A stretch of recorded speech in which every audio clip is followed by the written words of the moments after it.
서울의 밤은 깊었지만 K그룹 타워 55층의 불빛은 꺼지지 않았다. 강민혁은 통유리창 너머로 펼쳐진 도시의 야경을 내려다보고 있었다. 그의 눈빛은 마치 영토를 굽어보는 제왕처럼 차갑고 날카로웠지만 그 안에는 만족감 대신 냉철한 계산과 끊임없이 돌아가는 전략들만이 가득 차 있었다. 광활한 집무실 공간은 숨 막힐 듯한 침묵으로 뒤덮여 있었고 오직 고가 시계의 초침 소리만이 규칙적으로 울려 퍼졌다. 민혁에게 시간은 곧 돈이자 권력이었기에 그는 무의미한 감정에 단 1초도 낭비하지 않았다. 그는 천천히 몸을 돌려 흙단으로 만든 책상으로 향했다. 규칙적이고 단호한 두 번의 노크 소리가 정막을 깼다.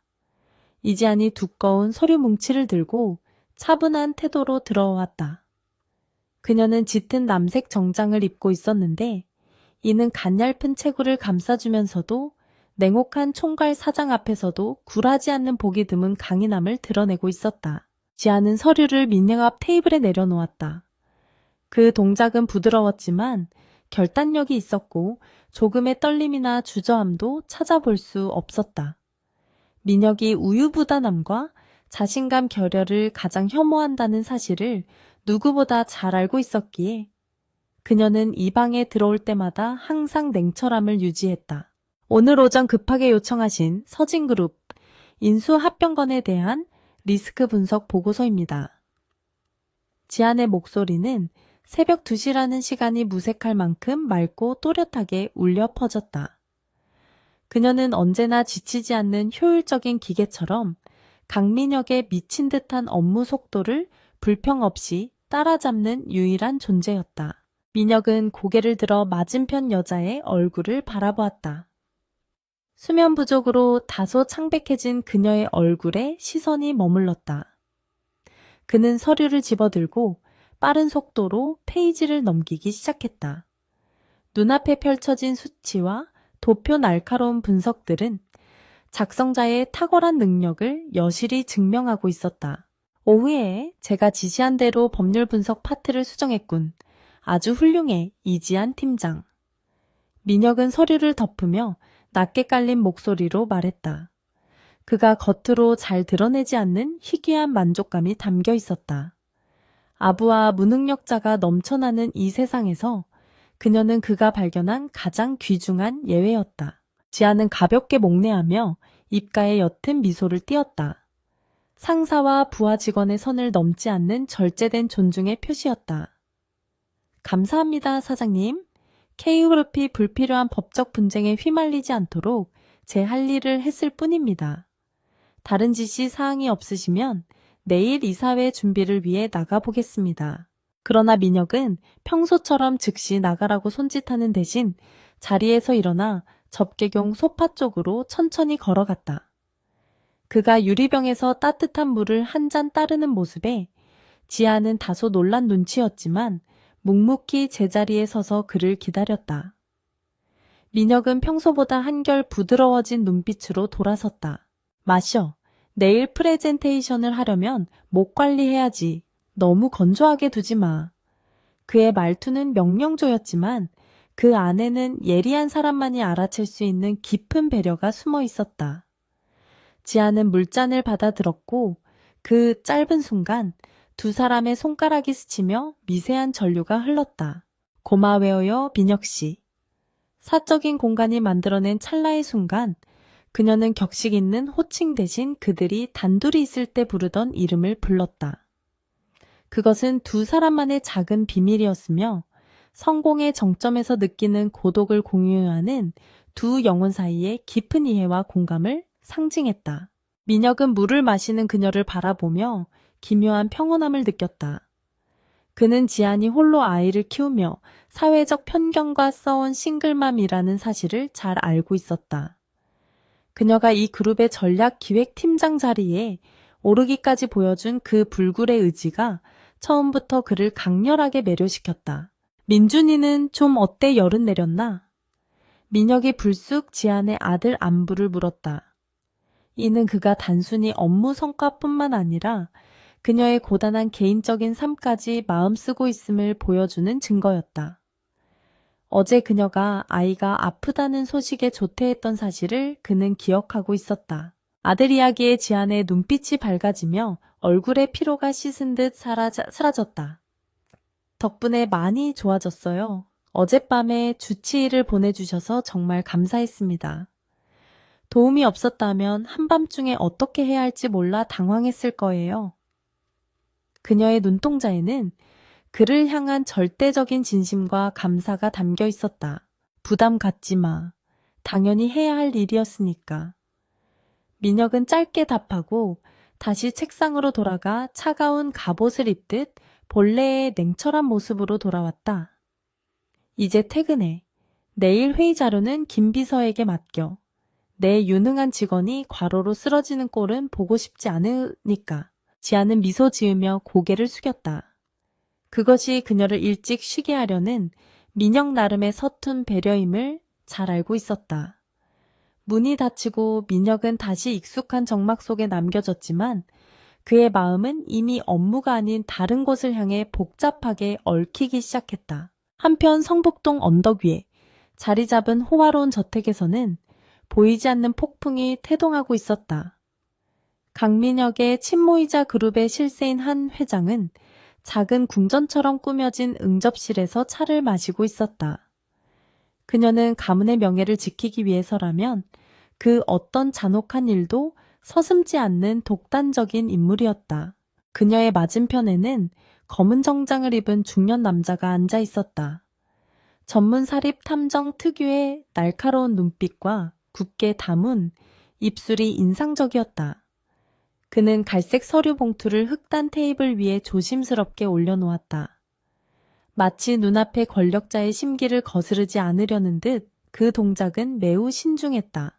회장님께서 지시하신 모든 내용입니다. 탐정의 목소리는 건조하고 거칠었다. K그룹 전략기획팀장 이지안 그리고 강 대표님과의 관계에 대한 조사 보고서입니다. 과거 행적부터 가족관계 혼인 여부와 자녀 문제까지 빠짐없이 기록되어 있습니다. 그는 프로답게 감정을 배제한 채 보고를 이어갔다. 한 회장은 찻잔을 내려놓았다. 다이아몬드 반지가 번쩍이는 손이 천천히 봉투를 향해 뻗어나갔다. 서류를 꺼내 훑어보는 그녀의 시선이 민혁과 지안이 함께 있는 몰래카메라 사진에 꽂혔다. 정교하게 그려진 그녀의 눈썹이 꿈틀거리며 미간에 깊은 주름을 만들어냈다. 분노의 전조였다. 미혼모 전 남편은 5년 전 교통사고로 사망 한 회장의 목소리에는 경멸과 억눌린 분노가 가득했다. 그녀는 사진들을 테이블 위에 내동댕이 쳤다. 흩어진 사진들은 마치 그녀가 아들을 위해 공들여 쌓아 올린 완벽한 세계가 깨져버린 파편들처럼 보였다. 감히 이런 근본 없는 여자가. 한 회장은 자리에서 일어나 방 안을 서성겼다. 고급 실크 드레스 자락이 바닥을 쓸며 사각거리는 소리를 냈다. 그녀에게 민혁은 완벽한 걸작이자 흠집 하나 없는 미래의 제왕이어야 했다. 비천한 출신의 부하 직원이 그 고결함을 더럽히는 것은 절대 용납할 수 없는 일이었다. 어떻게 처리할까요? 탐정은 상류층의 잔인한 의뢰에 익숙한 듯 무덤덤하게 물었다. 이지안이라는 여자의 운명이 권력자의 손바닥 위에서 촛불처럼 위태롭게 흔들리고 있음을 그는 직감했다. 재벌가의 질서에 도전한 대가는 언제나 가혹했고 이번에도 예외는 없을 것이 분명했다. 한 회장은 벽난로 앞에서 멈춰섰다. 타오르는 불꽃이 그녀의 눈동자 속에 비치며 섬뜩한 광채를 만들어냈다. 그녀가 뒤를 돌아보며 지은 미소에는 온기라고는 조금도 찾아볼 수 없었다. 소란 피울 필요 없어. 우리는 품격 있게 해결해야지. 그녀의 업무부터 시작해. 그녀가 진행 중인 프로젝트의 모든 지원을 끊어버려. 사내의 능력과 도덕성에 관한 악성 루머를 퍼뜨리고 스스로 견디지 못해 제 발로 나가게 만들 거야. 한 회장은 이지안의 커리어에 사형 선고를 내리듯 차갑게 명령했다. 그리고 그 아이에 대해서도 철저히 알아봐. 다음날 아침 서울 하늘은 금방이라도 비를 쏟아낼 듯 잔뜩 흐려 있었다. 이지안이 K그룹 로비에 들어서자 알도 알 수 없는 불안감이 스멀스멀 피어올랐다. 리셉션 직원들과 보안 요원들의 시선이 평소와 달랐다. 그들은 쑥덕거리다가도 그녀와 눈이 마주치면 황급히 시선을 피했다. 전략기획팀 사무실에 도착하자 엘리베이터 문이 열림과 동시에 숨막히는 정적이 흘렀다. 평소 반갑게 인사하던 동료들은 모두 모니터에 코를 박은 채 누구도 고개를 들지 않았다. 또각거리는 지안의 구두 굽소리만이 적대적인 침묵 속에서 외롭게 울려 퍼질 뿐이었다. 자리에 앉자마자 컴퓨터 화면에는 중요 회의 취소 알림과 그녀가 저지르지도 않은 재정적 오류에 대한 소명 요청 이메일이 쏟아졌다. 그때 내선 전화가 울렸다. 인사팀에서 내부 윤리 문제를 이유로 연말 성과급 심사가 보류되었다는 일방적인 통보를 전해왔다. 지아는 수화기를 꽉 쥐었다. 손가락 마디가 하얗게 질렸다. 막연히 두려워했던 악몽이 현실이 되어 다가오고 있었다. 이것은 우연한 사고가 아니라 자신을 표적으로 삼아 치밀하게 기획된 조직적인 공격이었다. 이 건물 안에서 민혁의 허가 없이 이런 짓을 벌일 수 있는 존재는 단 하나뿐이었다. 같은 시각 대표이사 집무실의 민혁 또한 이상 징후를 감지했다. 서진 프로젝트의 인사 발령이 그의 결재 없이 변경되었다는 보고가 올라왔다. 그의 권한을 뛰어넘는 상부의 노골적인 개입이었다. 민혁은 모니터를 응시하며 눈을 가늘게 떴다. 가슴 깊은 곳에서 분노의 불씨가 타오르기 시작했다. 그는 즉시 김 비서에게 직통 전화를 걸었다. 지금 당장 이지한 팀장의 시스템 접속 권한을 누가 차단했는지 조사해. 그리고 차대기시켜. 오늘 점심은 본가에서 먹어야겠어. 그의 목소리는 영하의 날씨처럼 차가웠다. 그의 여자를 지키기 위한 전쟁은 예상보다 일찍 막을 올렸다. K그룹 본사의 탕비실은 언제나 직원들의 휴식처이자 정보가 교환되는 은밀한 장소였다. 하지만 오늘 이곳의 공기는 평소와 달랐다. 쌉싸름한 커피 향 사이로 도끼 어린 속삭임들이 뱀처럼 스며들고 있었다. 여직원 3명이 커피 머신 주위에 모여 목소리를 낮춘 채 키득거리고 있었다. 들었어 전략기획팀 이 팀장 말이야. 미혼모라던데 애 아빠가 누군지도 모른대. 붉은 립스틱을 바른 직원이 경멸 섞인 목소리로 말했다. 그녀의 눈빛에는 타인의 불행을 즐기는 잔인한 호기심이 가득했다. 근거 없는 소문은 사실 확인도 없이 이미 기정사실이 되어 퍼져나가고 있었다. 옆에 있던 동료가 맞장구를 쳤다. 어쩐지 승진이 너무 빠르다 했어. 실력이 아니라 다른 걸로 올라간 거 아니야. 강 대표님이랑 늦게까지 사무실에 남아있는 거 본 사람도 있대. 그들의 대화는 점점 더 노골적이고 저속해졌다. 이지안이라는 한 사람의 인격을 난도질하는 잔혹한 유희였다. 탕비실 문 밖 차가운 대리석 벽에 기대어 서 있던 이지안은 그 모든 이야기를 고스란히 듣고 있었다. 그녀의 손에 들린 텀블러가 미세하게 떨렸다. 가슴 한구석이 날카로운 칼에 베인 듯 쓰라렸지만 그녀는 입술을 굳게 다물었다. 여기서 무너지는 모습을 보이는 것은 그들이 원하는 바였다. 지아는 깊은 숨을 들이쉬며 흐트러진 감정을 추스른 뒤 당당하게 탕비실 문을 열고 들어갔다. 순식간에 실내의 정적이 흘렀다. 험담을 늘어놓던 직원들은 사색이 되어 입을 다물었다. 지아는 그들을 싸늘하게 일별하고는 아무 일도 없었던 것처럼 정수기에서 물을 받았다. 업무 시간에 잡담할 여유가 많으신가 봅니다. 마케팅팀 이번 분기 보고서 오늘 오후까지 제출하세요. 오타 하나라도 있으면 반려하겠습니다. 지안의 목소리는 얼음장처럼 차가웠고 그 위압감에 직원들은 고개를 숙인 채 황급히 자리를 떴다. 하지만 텅 빈 탕비실에 홀로 남겨진 지안의 어깨는 무겁게 내려앉았다. 그녀는 거울 속에 비친 자신의 창백한 얼굴을 바라보았다. 그들이 공격하는 것은 단순한 업무 능력이 아니었다. 그녀가 목숨보다 소중히 여기는 아들 민준, 그리고 그녀가 지켜온 자존심이었다. 이것은 명백한 사냥이었다. 같은 시각 55층 대표이사 집무실. 강민혁은 김 비서가 가져온 태블릿 PC 화면을 응시하고 있었다. 화면에는 사내 인트라넷 익명 게시판에 올라온 악성 게시글들이 실시간으로 올라오고 있었다. 이지안에 대한 인신공격과 사생활 폭로가 줄을 이루고 있었다. 지금 즉시 IT 보안팀을 가동해서 게시물 작성자들의 IP를 추적해. 외부에서 유입된 조직적인 움직임이 분명해. 민혁이 낮은 목소리로 지시했다. 그의 주먹이 책상을 강하게 내리쳤다.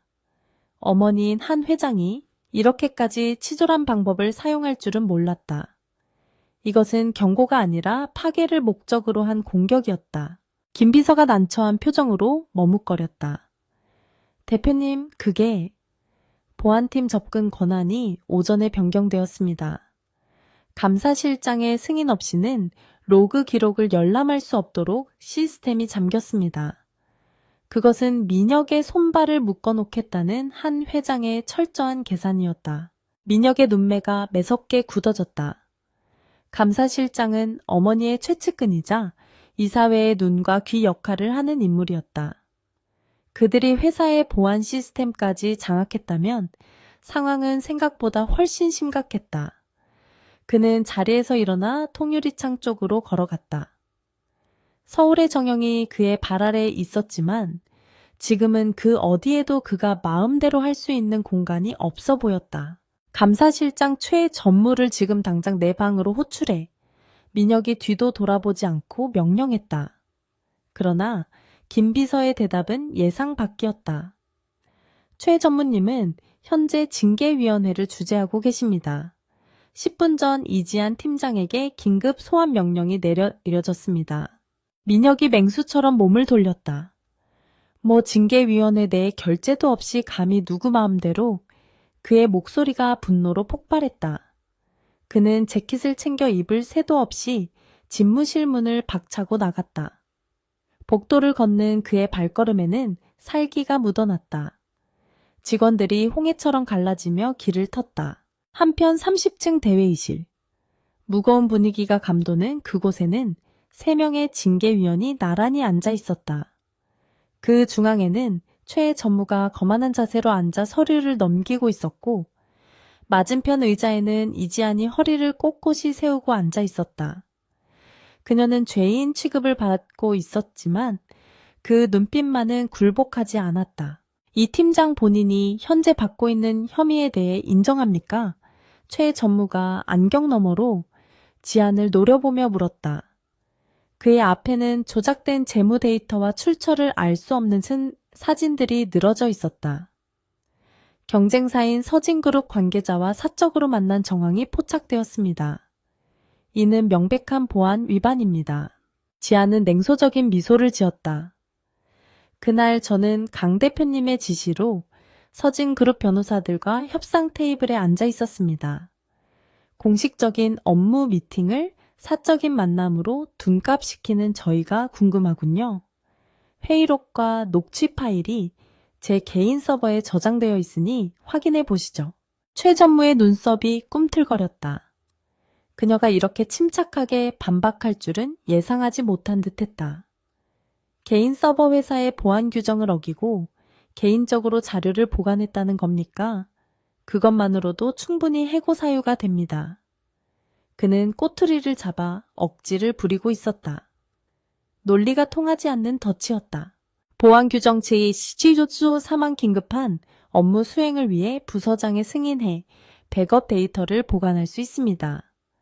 저는 지난달 강 대표님의 서면 승인을 받았습니다. 지아는 준비해온 서류를 테이블 위에 올려놓았다. 그녀의 철저함은 그들의 예상을 뛰어넘고 있었다. 최 전무는 당황한 기색을 감추며 헛기침을 했다. 그는 공격 방향을 바꾸기로 했다. 업무 능력은 그렇다 치고 사내 풍기 문란에 대한 제보는 어떻게 설명할 겁니까? 미혼모라는 사실을 숨기고 입사한 것, 그리고 상사와의 부적절한 관계를 통해 특혜를 받았다는 의혹이 있습니다. 가장 아픈 것을 찌르는 비열한 공격이었다. 지안의 손끝이 하얗게 질렸다. 입사 지원서에는 가족 관계를 기재하는 란이 없었고 그녀는 한 번도 거짓말을 한 적이 없었다. 하지만 그들은 진실에는 관심이 없었다. 오직 그녀에게 부도덕한 여자라는 낙인을 찍어 쫓아내는 것이 목적이었다. 제 사생활은 업무 성과와 무관합니다. 그리고 저는 단 한 번도 부정한 방법으로 이득을 취한 적이 없습니다. 제 실적은 숫자가 증명합니다. 지아는 목소리를 높이지 않았지만 그 단호함은 회의실 안을 압도했다. 그녀는 모욕감에 눈물이 차올랐지만 절대 흘리지 않았다. 그때 육중한 회의실 문이 쾅 하는 소리와 함께 열렸다. 모든 시선이 문 쪽으로 쏠렸다. 강민혁이 서 있었다. 넥타이는 약간 풀어져 있었고 호흡은 거칠었지만 그가 뿜어내는 기운은 그 어느 때보다 위협적이었다. 마치 폭풍을 몰고 온 사신과도 같았다. 이게 지금 무슨 짓입니까? 민혁이 낮게 으르렁거렸다. 그는 성큼성큼 걸어들어와 지안의 곁에 섰다. 그녀를 보호하듯 가로막은 그의 등은 넓고 단단해 보였다. 지안은 그제야 참고 있던 숨을 몰아쉬었다. 그의 존재만으로도 팽팽했던 긴장의 끈이 조금 느슨해지는 것 같았다. 최 전무가 당황하며 자리에서 일어났다. 강 대표님, 여기는 징계위원회입니다. 절차에 따라 감사를 진행 중이니 잠시 나가 계시죠. 그는 짐짓 태연한 척했지만 목소리는 미세하게 떨리고 있었다. 강민혁의 눈에 서린 분노를 정면으로 마주하는 것은 누구에게나 공포였다. 절차 내 승인도 없이 핵심 인력을 신문하는 게 당신들이 말하는 절차인가? 민혁은 테이블 위에 놓인 조작된 증거 자료들을 집어들어 바닥에 내던졌다. 종이들이 허공에 흩날리며 징계위원들의 얼굴 위로 떨어졌다. 이따위 쓰레기 같은 자료로 사람을 모함해 뒷감당할 자신은 있나. 회의실하는 찬물을 끼얹은 듯 조용해졌다. 민혁의 시선이 최 전무를 관통했다. 감사실은 오늘부로 업무 정지입니다. 내가 직접 외부 감사팀을 불러 이 모든 과정의 적법성을 따져보겠어. 만약 털끝만 한 조작이라도 발견된다면 여기 있는 전원에게 민형사상 책임을 물을 겁니다. 최 전무의 얼굴이 흑빛으로 변했다. 한 회장의 지시를 따랐을 뿐이지만 눈앞에 미친가에 같은 강민혁을 막을 방법은 없어 보였다. 민혁은 더 이상 그들과 말을 섞을 가치도 없다는 듯 지안의 팔목을 잡았다. 가시죠, 이 팀장. 여기서 더 들을 얘기도 없습니다. 지안은 민혁에게 이끌려 회의실을 빠져나왔다. 복대는 구경 나온 직원들이 있었지만 민혁의 살벌한 표정을 보고 황급히 흩어졌다. 두 사람은 엘리베이터를 타고 비상계단 쪽으로 향했다. 인적이 드문 복도 끝에 다다라서야 민혁은 잡고 있던 그녀의 손을 놓았다. 왜 바보같이 당하고만 있어? 나한테 먼저 연락했어야지.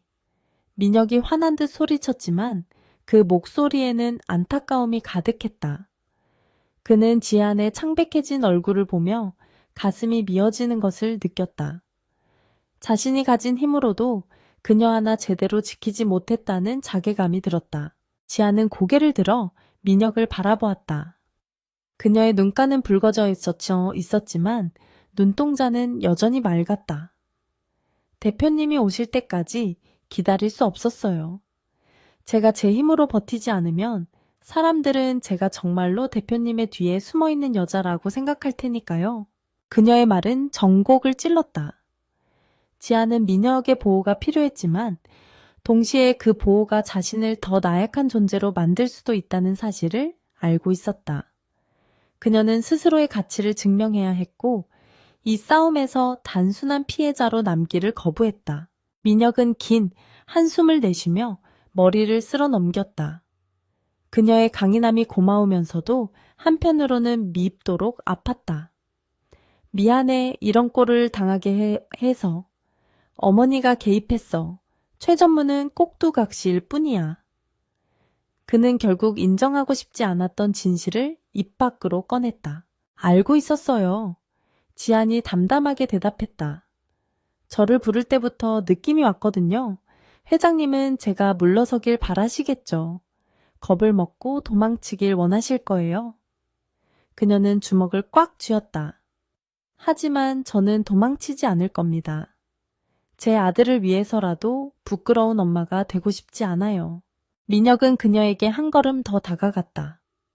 그리고 조심스럽게 그녀의 어깨를 감싸 안았다. 이번에는 지안도 거부하지 않고 그의 가슴에 이마를 기댔다. 두 사람 사이에는 말로 닿을 수 없는 연대감이 흘렀다. 거대한 적 앞에서 서로가 유일한 아군님을 확인하는 순간이었다. 내가 다 해결할게. 어머니가 다시는 당신을 건드리지 못하게 만들 거야. 민혁이 맹세하듯 속삭였다. 하지만 지아는 알고 있었다. 이것은 시작에 불과하다는 것을. 한 회장은 한번 실패했다고 해서 멈출 사람이 아니었다. 다음 공격은 더 교묘하고 잔인할 것이다. 민혁의 주머니 속 핸드폰이 진동했다. 발신자는 회장님이었다. 민혁은 지안에게서 떨어져 핸드폰 화면을 바라보았다. 마치 전쟁 선포를 알리는 신호 같았다. 그는 전화를 받지 않고 종료 버튼을 눌렀다. 그리고 지안을 향해 굳건한 눈빛을 보냈다. 돌아가서 업무 복귀해. 보란듯이 더 완벽하게 일해줘. 그들이 꼬투리 잡을 수 없게, 민혁이 말했다. 지안은 고개를 끄덕였다. 그녀는 다시 옷매무새를 다듬고 눈물을 삼키며 전사의 표정을 되찾았다. 그날 오후 사내에는 묘한 기류가 흘렀다. 징계위원회가 강 대표의 난입으로 무산되었다는 소문이 순식간에 퍼졌다. 직원들은 혼란스러워했지만 한 가지 분명한 것은 강민혁이 이지안을 버리지 않았다는 사실이었다. 이는 한 회장의 세력에게 보내는 강력한 경고 메시지였다. 하지만 어둠은 빛이 강할수록 짙어지는 법이다. 최 전무는 자신의 사무실로 돌아와 떨리는 손으로 어딘가에 전화를 걸었다. 회장님 실패했습니다. 강 대표가 직접 개입했습니다. 네, 알겠습니다. 두 번째 계획으로 넘어가겠습니다. 전화를 끄는 최 전무의 입가에 비릿한 미소가 번졌다. 징계위원회는 어차피 미끼였다. 진짜 함정은 따로 있었다. 그는 서랍 속에서 이지안의 아들 민준이 다니는 유치원의 정보를 꺼내들었다. 비즈니스의 세계에서 가족을 건드리는 것은 금기였지만 궁지에 몰린 그들에게 도덕 따위는 사치였다. 지아는 늦은 밤까지 사무실에 남아 서류를 검토했다. 동료들은 모두 퇴근하고 텅 빈 사무실에는 키보드 두드리는 소리만 울렸다. 그녀는 불안한 마음을 잊기 위해 일에 몰두했다. 그때 낯선 번호로 문자 메시지가 도착했다. 아드님이 다니는 유치원 참 시설이 좋더군요. 내일은 등원길을 조심하는 게 좋을 겁니다. 지안의 심장이 덜컥 내려앉았다. 핸드폰을 쥔 손이 주체할 수 없이 떨렸다. 공포가 척추를 타고 차갑게 기어올랐다. 그들이 선을 넘었다. 이것은 단순한 괴롭힘이 아니라 명백한 협박이었다. 그녀는 즉시 집으로 전화를 걸었지만 신호음만 길게 이어질 뿐 아무도 받지 않았다. 안 돼, 민준아. 지아는 비명을 지르듯 외치며 자리에서 벌떡 일어났다. 의자가 뒤로 넘어가는 소리가 정막을 깼다. 그녀는 핸드백을 움켜쥐고 미친 듯이 사무실을 뛰쳐나갔다. 엘리베이터를 기다릴 새도 없이 비상계단을 뛰어내려가는 그녀의 머릿속에는 오직 아들을 지켜야 한다는 생각뿐이었다. 유리창 밖으로 폭우가 쏟아지기 시작했다. 빗줄기는 마치 앞으로 닥쳐올 시련을 예고하듯 거세게 도시를 때리고 있었다. 이지안의 전쟁은 이제 회사를 넘어 그녀의 삶 전체를 위협하는 생존 게임으로 번지고 있었다. 폭우가 쏟아지는 강변북로는 거대한 주차장처럼 변해 있었다. 이지안은 핸들을 움켜쥔 채 앞이 보이지 않을 정도로 퍼붓는 빗줄기를 뚫고 질주했다. 와이퍼가 미친 듯이 춤을 췄지만 그녀의 시야를 가리는 불안감을 닦아내기에는 역부족이었다. 집 전화는 여전히 연결되지 않았고 그녀의 머릿속은 최악의 시나리오들로 가득 차 터질 것만 같았다. 제발 민준아, 제발 무사해라. 그녀의 입술은 덜덜 떨리고 있었다. 그동안 수많은 기업 합병과 위기 상황을 겪으면서도 눈 하나 깜짝하지 않았던 그녀였지만 아들의 안위가 걸린 문제 앞에서 그녀는 그저 나약하고 겁에 질린 한 명의 엄마일 뿐이었다. 내비게이션의 도착 예정 시간이 줄어들지 않는 것이 야속하기만 했다. 지안의 차가 아파트 지하 주차장에 미끄러지듯 멈춰섰다. 그녀는 시동을 끄는 것도 잊은 채 차 문을 박차고 나갔다. 엘리베이터가 내려오는 시간이 영겁처럼 느껴졌다. 현관도어록의 비밀번호를 누르는 손가락이 미끄러워 자꾸만 오류가 났다. 그녀는 거의 울부짖듯 문을 열고 집 안으로 뛰어 들어갔다. 민준아 거실에 들어서자마자 그녀가 비명을 지르듯 아들의 이름을 불렀다. 그러나 집 안은 평온했다. TV에서는 만화 영화 소리가 흘러나오고 있었고 소파에는 베이비시터가 이어폰을 낀 채 뜨개질을 하고 있었다. 민준이는 거실 카페 위에서 장난감 블록을 가지고 놀고 있었다. 엄마의 목소리에 아이가 고개를 들었다. 엄마 민준이가 해맑게 웃으며 자리에서 일어났다. 지아는 다리에 힘이 풀려 그 자리에 주저앉았다. 베이비시터가 그제야 이어폰을 빼고 놀란 표정으로 다가왔다. 어머, 벌써 오셨어요. 전화벨 소리를 못 들었나 봐요. 무슨 일 있으세요? 비를 다 맞으셨네. 지아는 아무 대답도 하지 못하고 기어가듯 다가가 민준이를 꽉 끌어안았다. 아이의 따뜻한 천과 샴푸 향기가 느껴지자 참았던 눈물이 왈칵 쏟아졌다. 안도감과 서러움이 뒤섞인 오열이었다. 다행이다, 정말 다행이야. 그녀는 아이의 작은 등을 쓰다듬으며 끊임없이 중얼거렸다. 그때 현관문이 다시 열리고 흠뻑 젖은 강민혁이 뛰어들어왔다. 그 역시 지안의 차를 뒤따라온 것이었다. 거친 숨을 몰아쉬던 그는 거실 바닥에 주저앉아 아이를 안고 우는 지안을 발견하고는 걸음을 멈췄다. 상황을 파악한 그의 눈빛이 안도감으로 흔들렸다. 그는 조용히 그들 곁으로 다가갔다. 괜찮아, 아무 일 없는 거야. 민혁이 낮게 물으며 지안의 젖은 어깨에 손을 올렸다. 지안은 고개를 끄덕이며 눈물을 닦았다. 민준이는 낯선 아저씨의 등장에 눈을 동그랗게 뜨고 민혁을 올려다보았다. 민혁은 아이와 눈을 맞추며 애써 부드러운 미소를 지어 보였다. 하지만 그의 속은 끓어오르는 용암처럼 뜨거웠다. 어머니가 보낸 문자는 단순한 장난이 아니었다. 그것은 언제든지 지안의 가장 소중한 것을 파괴할 수 있다는 명백한 힘의 과시였다. 민혁은 주먹을 꽉 쥐었다. 그는 더 이상 방어적인 태도로 일관할 수 없음을 깨달았다.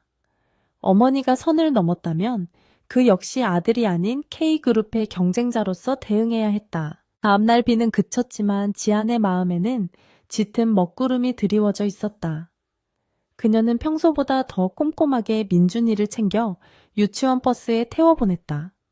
하지만 출근길 내내 불안감은 가시지 않았다. 회사에 도착하자마자 그녀의 직감은 현실이 되었다. 책상 위에 놓인 전화가 울렸다.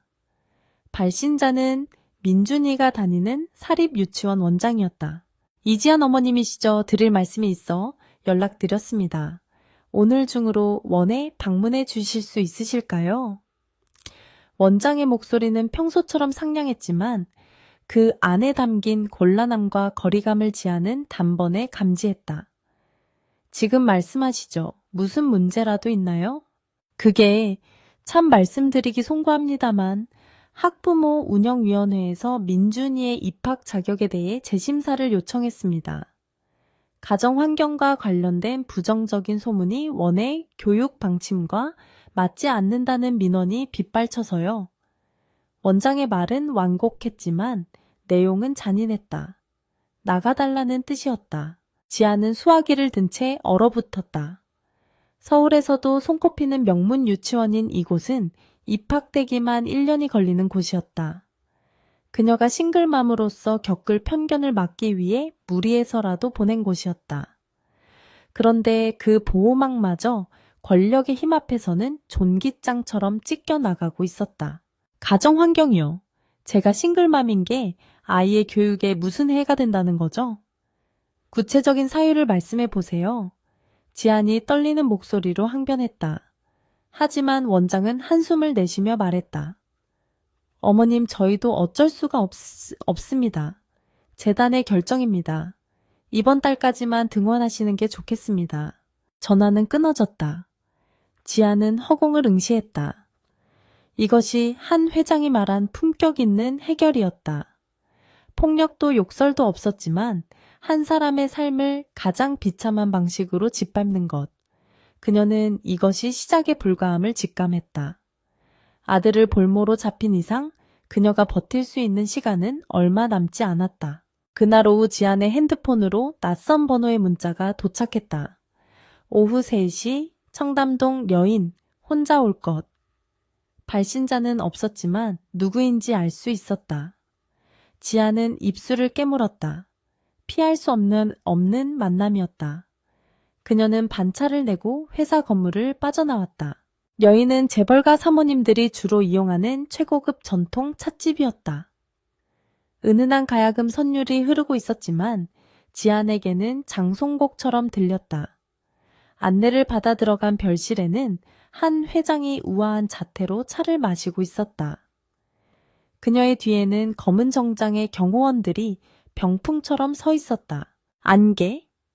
한 회장은 지안을 쳐다보지도 않고 찻잔을 내려놓으며 말했다. 지안은 뻣뻣하게 굳은 몸으로 맞은편 의자에 앉았다. 한 회장의 시선이 천천히 지안을 훑어내렸다. 마치 시장에서 물건을 고르듯 값을 매기는 오만한 눈빛이었다. 실물로 보니 꽤 반반하구나. 우리 민혁이가 잠시 눈독 들일 만해. 본론만 말씀해 주십시오, 회장님. 지안이 차갑게 말했다. 한 회장은 피식 웃음을 터뜨렸다. 당돌하네. 겁이 없는 건지 멍청한 건지. 오늘 유치원에서 연락받았지. 그건 예고편에 불과해. 네가 주제를 모르고 계속 내 아들 곁에 머문다면 다음 타겟은 초등학교가 될 거고 그 다음은 이 나라 전체가 될 거야. 한 회장은 찻잔을 만지작거리며 말을 이었다. 너 하나 망가지는 건 상관없어. 하지만 내 아들은 무슨 죄니 평생 첩의 자식이라는 꼬리표를 달고 어딜 가든 거절당하며 살게 하고 싶어. 대한민국에서 K그룹의 눈 밖엔 난 사람이 어떻게 사는지 보여줄까. 지안의 손이 찻잔을 쥐고 부들부들 떨렸다. 모성애를 공격하는 것은 가장 비열하지만 가장 확실한 방법이었다. 그녀는 자신의 커리어가 무너지는 것은 견딜 수 있었지만 아들의 미래가 막히는 것은 상상조차 할 수 없는 고통이었다. 한 회장은 정확히 그녀의 영린을 건드렸다. 제가 떠나면 제 아이는 건드리지 않으실 건가요? 지안이 힘겹게 물었다. 목소리가 갈라져 나왔다. 한 회장은 만족스러운 듯 미소를 지었다. 물론이지. 나는 그렇게 야박한 사람이 아니야. 해외 지사 발령도 유학 비용도 다 지원해주마. 단 한국에는 다시는 발도 붙이지 마. 생각할 시간을 주십시오. 지아는 마지막 자존심을 지키기 위해 고개를 들었다. 한 회장은 자리에서 일어나며 싸늘하게 쏘아붙였다. 내일 아침까지야. 내 인내심을 시험하지 않는 게 좋을 거야. 그녀가 나가고 난 뒤 지아는 텅 빈 방에 홀로 남아 참았던 눈물을 터뜨렸다. 한편 강민혁은 이지안이 반차를 내고 나갔다는 보고를 받고 즉시 그녀의 행적을 쫓았다. 그가 도착했을 때 지아는 이미 찻집을 떠난 뒤였다. 하지만 그는 찻집 입구에 CCTV를 확보해 어머니가 다녀갔음을 확인했다. 분노가 머리끝까지 치솟았지만 그는 이상할 정도로 차분해졌다. 그는 차를 돌려 회사가 아닌 성북동 본가도 아닌 여의도의 한 낡은 오피스텔로 향했다. 그곳은 그가 개인적으로 고용한 정보팀과 회계사들이 비밀리에 작업하는 아지트였다. 민혁은 어머니와의 전면전을 위해 오랫동안 칼을 갈아왔지만 그 시기를 앞당겨야 했다. 오피스텔 문을 열고 들어서자 수십 대의 모니터와 서버들이 윙윙거리며 돌아가고 있었다. 민혁의 대학 동기이자 천재적인 해커인 박 실장이 그를 맞이했다. 왔어. 표정이 왜 그래 무슨 일 터졌냐? 민혁은 대답 대신 재킷을 벗어 던지고 소파에 앉았다. 어머니 쪽 라인, 특히 장학재단 자금 흐름, 지금 당장 털어. 민혁의 목소리는 빙하처럼 차가웠다. 박 실장은 깜짝 놀라 되물었다. 야, 장학재단은 회장님 성격이잖아. 그거 건드리면 진짜 전쟁이야. 괜찮겠어. 네, 쟤는 괜찮다. 상관없어. 전쟁은 이미 시작됐어. 민혁은 테이블 위에 놓인 이사회의 명단을 펜으로 그어가며 말했다. 최전무, 김이사, 그리고 박상무. 이들이 어머니의 수족이야. 이들부터 하나씩 잘라낸다. 횡령, 배임, 성추문 뭐든 좋아. 털어서 먼지 안 나오는 놈들 아니니까 확실한 증거만 가져와. 민혁은 어머니가 권력을 무기 삼아 지안을 협박했다면 자신은 그 권력의 기반을 무너뜨려 어머니를 고립시키기로 결심했다. 어머니가 가장 소중히 여기는 것은 아들이 아닌 한 회장으로서의 명예와 지위였다. 그는 그것을 볼모로 잡을 생각이었다. 그리고 지안 씨 아들이 다니는 유치원 재단 이사장, 그 사람 약점도 찾아내. 교육자가 권력의 아부에서 죄 없는 아이를 내쫓으려 한 대가를 치르게 해줘야지. 민혁의 눈빛에는 자비가 없었다. 그는 괴물이 되어서라도 자신의 사람들을 지키겠다고 다짐했다. 늦은 밤 지아는 잠든 민준이의 얼굴을 하염없이 바라보고 있었다. 아이의 볼에 난 작은 솜털 고른 숨소리 하나하나가 그녀에게는 세상 전부였다. 한 회장의 협박이 귓가에 맴돌았다. 떠나는 것이 맞는 걸까? 사랑이라는 감정이 아이의 미래를 망치는 독이 되는 걸까? 초인종 소리가 울렸다. 인터폰 화면에는 민혁의 얼굴이 비쳤다. 지아는 잠시 망설이다가 문을 열었다. 민혁은 들어오지 않고 문틀에 기댄 채 그녀를 바라보았다. 그의 표정은 지쳐 보였지만 눈빛만은 형형했다. 유치원 일 들었어. 해결했어. 지아는 놀란 눈으로 그를 쳐다봤다. 어떻게? 민혁은 씁쓸한 미소를 지었다. 재단 이사장이 횡령한 공금으로 해외 도박을 했다는 증거를 좀 찾았거든? 교육청에 제보하지 않는 조건으로 민준이 입학 문제는 없던 일로 하기로 했어. 내일부터 정상 등본하면 돼. 그는 아무렇지 않게 말했지만 지아는 그가 이 일을 해결하기 위해 어떤 더러운 진흙탕에 발을 담갔는지 짐작할 수 있었다. 그녀는 고마움과 미안함 그리고 두려움이 뒤섞인 복잡한 감정을 느꼈다. 민혁 씨, 우리 여기까지 하는 게 맞지 않을까요? 아, 네. 지안의 입에서 나온 말에 민혁의 표정이 굳어졌다. 그게 무슨 소리야? 지안은 고개를 숙였다. 회장님을 만났어요. 제가 떠나지 않으면 민준이를 가만두지 않겠다고 하셨어요. 당신은 막아줬지만 앞으로 또 무슨 일이 벌어질지 몰라요. 저는 엄마예요. 아이를 도박판에 올릴 순 없어요. 민혁은 거칠게 지안의 어깨를 잡았다. 그래서 도망치겠다고? 그게 당신이 말한 엄마로서의 책임감이야. 당신이 도망치면 어머니가 멈출 것 같아. 아니, 그분은 당신이 약해진 걸 보고 평생을 괴롭힐 거야. 그리고 민준이도 알게 되겠지. 엄마가 힘이 없어서 쫓겨났다는 걸. 민혁의 말은 아팠지만 사실이었다. 그는 지안의 눈을 똑바로 응시했다. 나를 믿어. 아니, 우리를 믿어. 내가 어머니를 왕좌에서 끌어내릴 거야. 그때까지만 버텨줘. 내가 당신과 민준이 앞에 그 누구도 얼씬거리지 못하게 완벽한 성벽을 쌓을 테니까. 지아는 흔들리는 눈동자로 민혁을 바라보았다. 그의 눈에는 광기에 가까운 결의가 서려 있었다. 그것은 단순한 사랑 고백이 아니었다. 피를 부를지도 모르는 혁명에 대한 동참 요구였다. 지아는 떨리는 손을 들어 민혁의 뺨을 감쌌다. 그의 얼굴은 차가웠지만 그녀의 손길에 닿은 곳부터 서서히 온기가 번져져 나갔다. 약속해요. 지안이 속삭였다. 민준이가 다치지 않게 해준다고. 만약 아이 털끝 하나라도 건드린다면 그때는 저도 회장님을 용서하지 않을 거예요. 제가 가진 모든 걸 걸고 같이 싸울 거예요. 그녀의 눈빛이 다시 예전의 총명하고 강인한 빛을 되찾았다. 민혁은 그녀의 손을 잡고 손등에 입을 맞췄다. 약속할게. 내 목숨을 걸고. 두 사람은 어둠 속에서 서로를 응시했다. 이제 돌아갈 길은 없었다.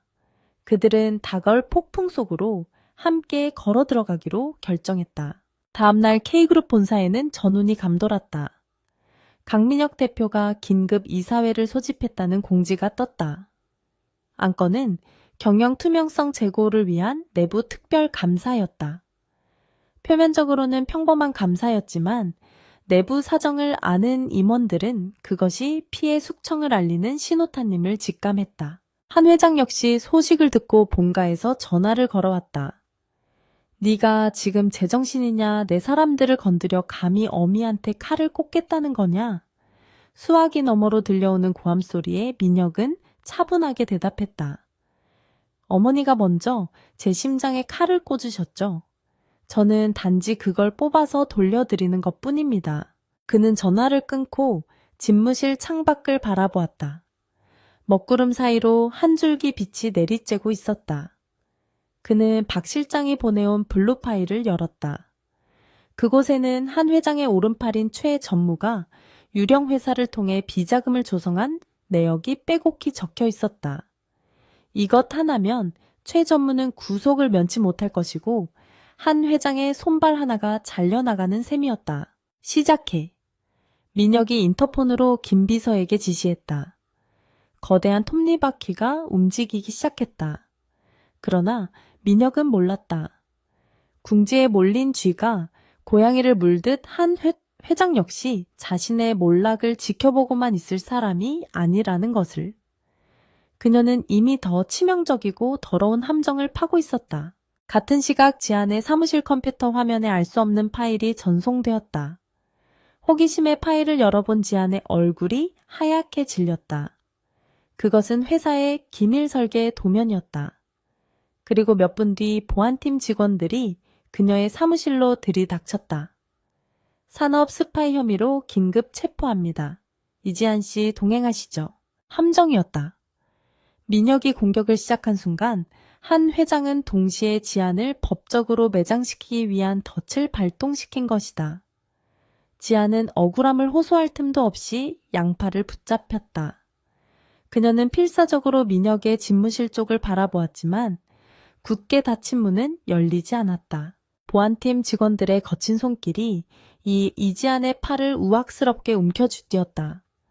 그녀는 저항하려 했지만 건장한 남성 2명의 힘을 당해낼 수는 없었다. 사무실 안은 순식간에 아수라장이 되었다. 동료 직원들은 겁에 질린 표정으로 자리에서 일어나 웅성거렸고 일부는 휴대폰을 꺼내 이 광경을 촬영하고 있었다. 이거 놓으세요. 저는 맹세코 기밀을 유출한 적이 없어요. 그 파일은 제 의지와 상관없이 전송된 겁니다. 지안이 억울함에 목이 터져라 외쳤지만 보안팀장은 차가운 표정으로 그녀의 말을 묵살했다. 변명은 조사실에 가서 하시죠. 증거는 당신 컴퓨터에 고스란히 남아있으니까. 지안은 범죄자처럼 양옆을 붙들린 채 복도로 끌려나갔다. 엘리베이터 홀까지 이어지는 그 짧은 거리가 그녀에게는 지옥의 불길 위를 걷는 것보다 더 고통스러웠다. 수군거리는 소리 경멸 어린 시선들 그리고 비웃음. 그녀가 피땀 흘려 쌓아 올린 명예와 신뢰가 단 몇 분 만에 산산조각 나고 있었다. 그때 엘리베이터 문이 열리고 강민혁이 나타났다.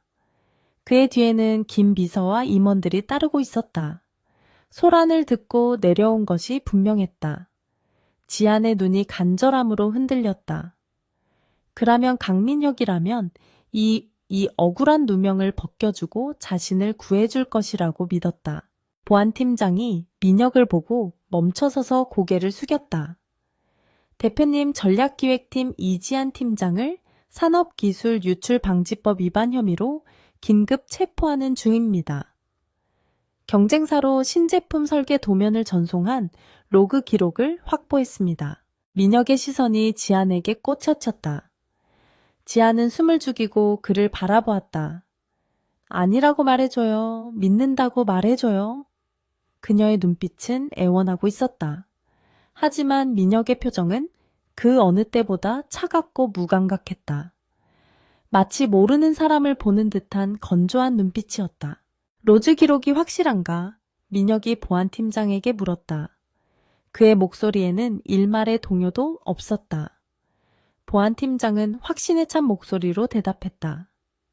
내 IP 추적 결과 이 팀장의 PC에서 발송된 것이 확인되었습니다. 수신자는 서진그룹의 기술 담당 이사입니다. 민혁은 천천히 지안에게 다가갔다. 두 사람 사이의 거리는 불과 한 걸음이었지만 심리적 거리는 1000km보다 멀게 느껴졌다. 민혁은 지안의 눈을 똑바로 응시하며 차갑게 내뱉었다. 실망이군요, 이 팀장. 회사가 당신에게 준 신뢰를 이런 식으로 갚습니까? 지안의 심장이 쿵 하고 내려앉았다. 숨을 쉴 수가 없었다. 그가 자신을 의심하는 것일까? 아니면 이 상황에서 자신을 버리기로 결심한 것일까? 배신감이 날카로운 칼날처럼 가슴을 후벼 팠다. 대표님, 어떻게 저한테 그런 말씀을? 보안 규정에 따라 처리해. 경찰에 인계하기 전까지 사내 구치소에 격리하고 외부와의 모든 연락을 차단하도록. 민혁은 지안의 말을 끝까지 듣지도 않고 뒤돌아섰다. 그의 등은 냉정했고 발걸음에는 망설임이 없었다. 지안은 그 자리에 못 박힌 듯 서서 멀어지는 그의 뒷모습을 바라보다가 결국 다리에 힘이 풀려 청군건에 동의해서 동의음처 드미정 존퍼니의 트위청과더의 기련의 준비오다다.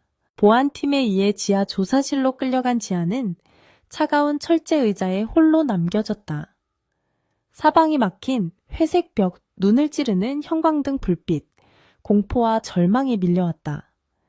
믿었던 사람에게 외면당했다는 사실이 억울한 누명보다 더 큰 고통으로 다가왔다. 그녀는 책상에 얼굴을 묻고 흐느꼈다. 하지만 55층 집무실로 돌아온 강민혁의 상태는 겉모습과 정반대였다. 문이 닫히자마자 그는 책상 위의 화분을 벽으로 집어던졌다. 쨍그랑하는 파열음과 함께 흙과 파편이 사방으로 튀었다. 그는 거친 숨을 몰아쉬며 넥타이를 거칠게 풀어 헤쳤다. 손이 분노로 덜덜 떨리고 있었다. 대표님, 진정하십시오. 지금 감정을 드러내시면 회장님의 덫에 걸려드는 겁니다. 김 비서가 조심스럽게 다가와 말했다. 민혁은 책상을 짚고 고개를 숙였다. 알아 한다고 그래서 그 사람 눈앞에서 쓰레기처럼 연기했어. 내가 감싸면 그녀는 스파이가 아니라 내 내연녀가 되어버리니까. 그러면 정말 끝장이니까 조마요 지미엄부 천단당이야. 민혁의 눈가는 붉게 충혈되어 있었다. 지안의 절망적인 눈빛이 뇌리에 박혀 떠나지 않았다.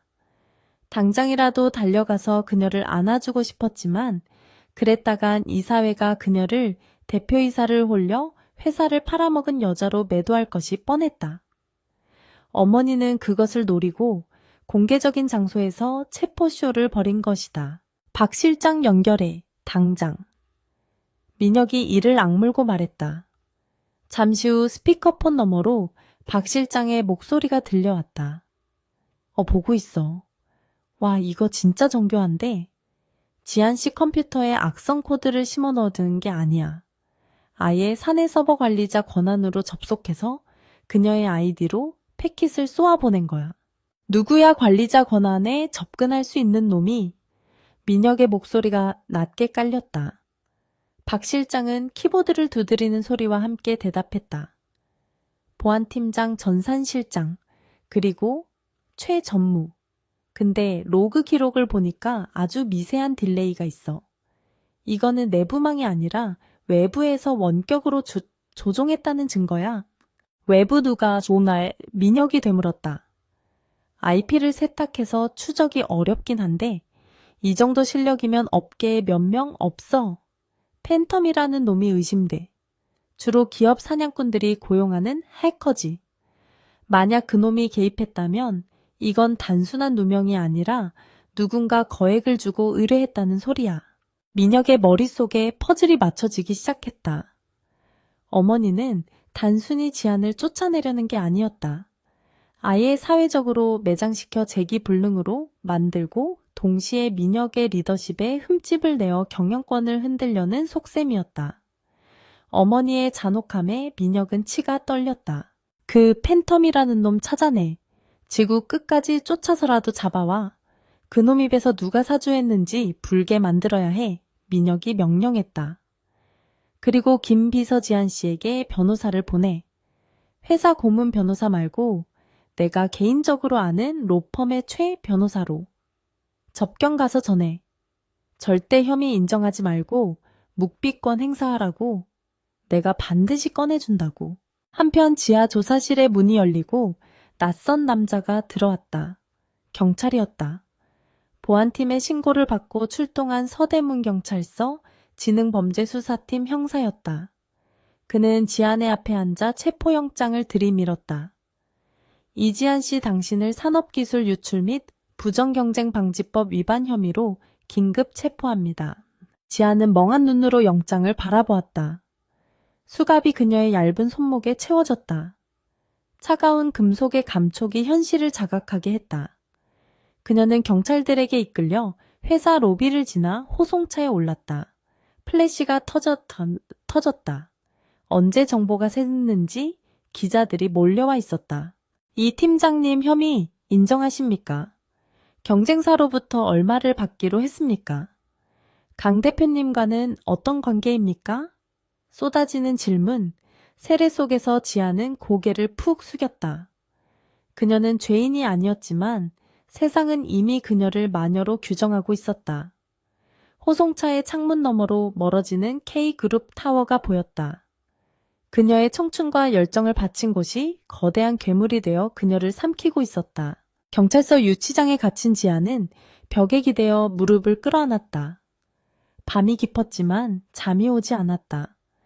민혁의 차가운 목소리가 귓가에 맴돌았다. 실망이군요. 그 말이 가시가 되어 심장을 찔렀다. 정말 그는 나를 의심하는 걸까? 아니면 그 역시 어머니의 힘 앞에 굴복한 걸까? 그때 유치장 면회실로 나오라는 호출이 있었다. 지아는 힘없는 걸음으로 면회실로 향했다. 그곳에는 낯선 중년의 남자가 앉아 있었다. 깔끔한 수트 차림의 그는 지안을 보자마자 정중하게 명함을 내밀었다. 안녕하십니까, 이지한 씨. 강민혁 대표님의 의뢰를 받고 온 법무법인 정의의 최동훈 변호사입니다. 강민혁이라는 이름에 지안의 눈동자가 흔들렸다. 대표님이 보내셨다고요? 변호사는 주위를 살피더니 목소리를 낮춰 말했다. 네, 대표님께서는 지금 움직일 수 없는 상황입니다. 회장님의 감시가 심해서 직접 오실 수가 없었습니다. 이 말씀을 꼭 전하라고 하셨습니다. 변호사는 작은 쪽지 하나를 지안의 손에 쥐어주었다. 지안은 떨리는 손으로 쪽지를 펴보았다. 민혁의 익숙한 필체로 딱 한 문장이 적혀 있었다. 믿어줘. 내가 당신을 외면한 건 당신을 구하기 위한 유일한 방법이었어. 조금만 버텨. 반드시 진실을 밝혀낼 테니까. 쪽지를 읽는 순간 지안의 눈에서 참았던 눈물이 터져 나왔다. 그가 자신을 버린 게 아니었다. 그는 가장 고통스러운 방법으로 그녀를 지키고 있었던 것이다. 오해와 서러움이 눈 녹듯 사라지고 그 자리에 다시금 뜨거운 신뢰와 용기가 차올랐다. 변호사님, 지안이 눈물을 닦으며 결연한 표정으로 고개를 들었다. 저는 결백합니다.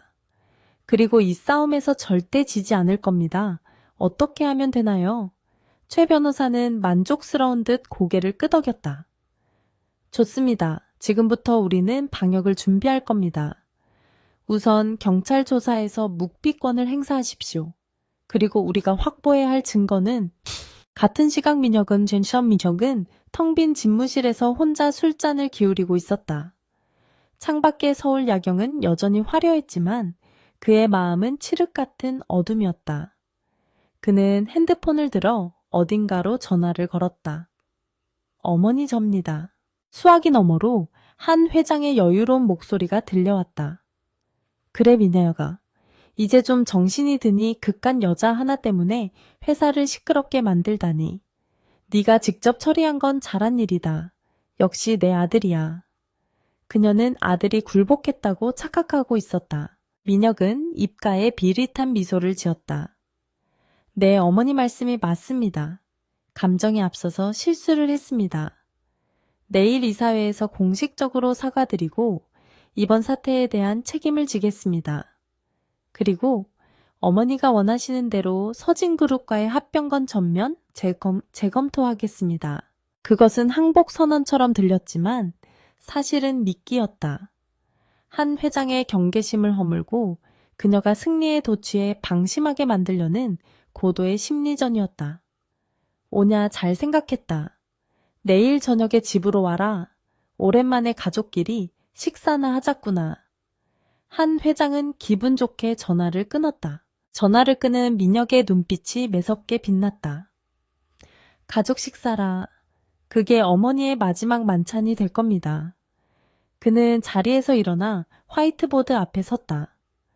그곳에는 복잡한 인물 관계도와 자금 흐름도가 그려져 있었다. 그는 한 회장이라는 이름 위에 붉은색 X 표시를 그었다.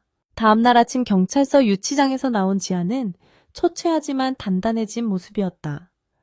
구속영장 실질 심사를 위해 법원으로 이동하는 길이었다. 기자들이 다시 몰려들었다. 하지만 이번에는 지안이 피하지 않았다. 그녀는 카메라를 똑바로 응시하며 또렷하게 말했다.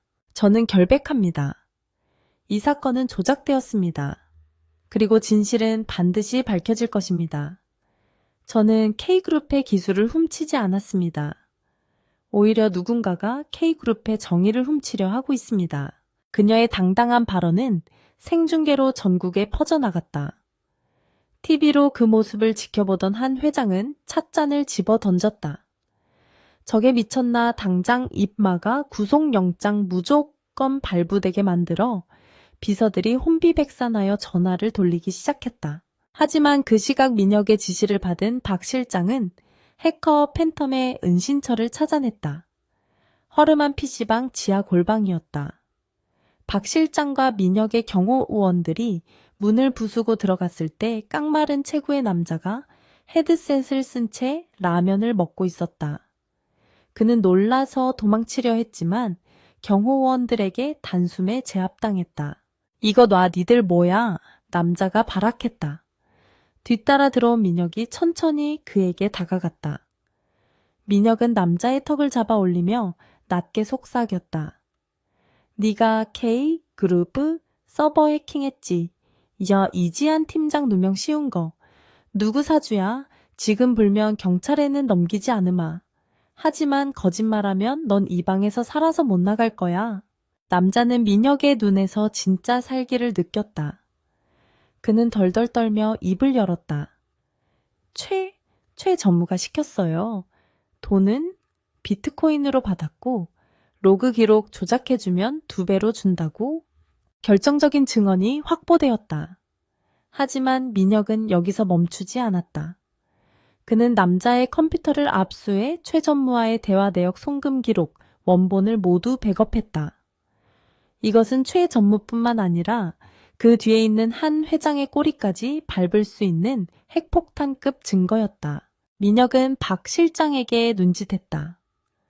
이놈 데리고 있어. 법정 증인으로 세울 때까지 감시해. 그리고 그는 최 변호사에게 전화를 걸었다. 증거 찾았습니다. 영장실질심사 뒤집을 수 있습니다.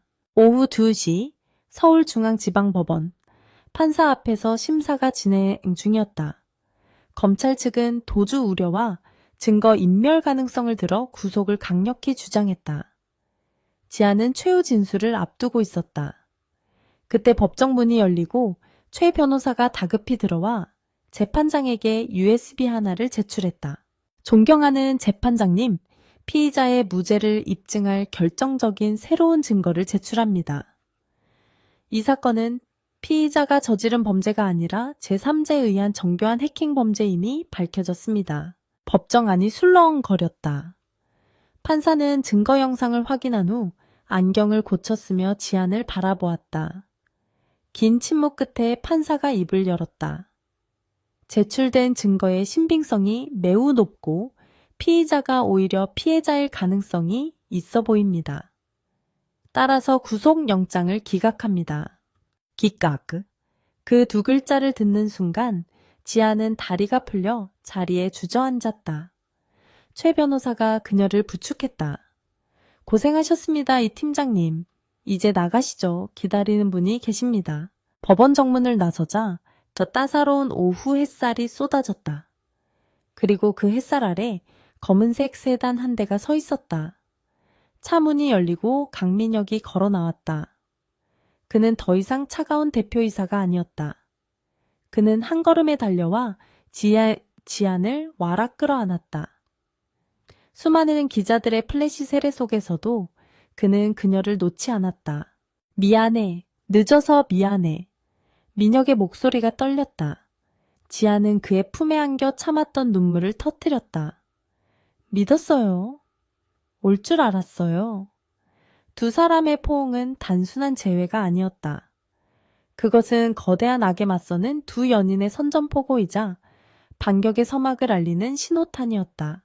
법원을 빠져나온 검은색 세단은 도심을 벗어나 한적한 교외의 도로를 달리고 있었다. 차 안에는 무거운 침묵이 흘렀지만 그것은 이전과 같은 불안한 침묵이 아니었다. 폭풍우가 지나간 뒤의 고요함, 그리고 다가올 더 큰 파도를 준비하는 전사들의 비장함이 감돌고 있었다. 운전석의 강민혁은 앞만 응시하고 있었고 조수석의 이지아는 창밖에 스쳐 지나가는 풍경을 멍하니 바라보고 있었다. 어디로 가는 건가요? 지안이 먼저 입을 열었다. 그녀의 목소리는 지쳐 있었지만 민혁을 향한 신뢰는 여전했다. 민혁은 잠시 망설이다가 핸들을 꽉 쥐었다. 안전가옥으로 갈 거야. 당분간 집으로 돌아가는 건 위험해. 기자들이 진을 치고 있을 거고 어머니가 또 무슨 짓을 할지 몰라.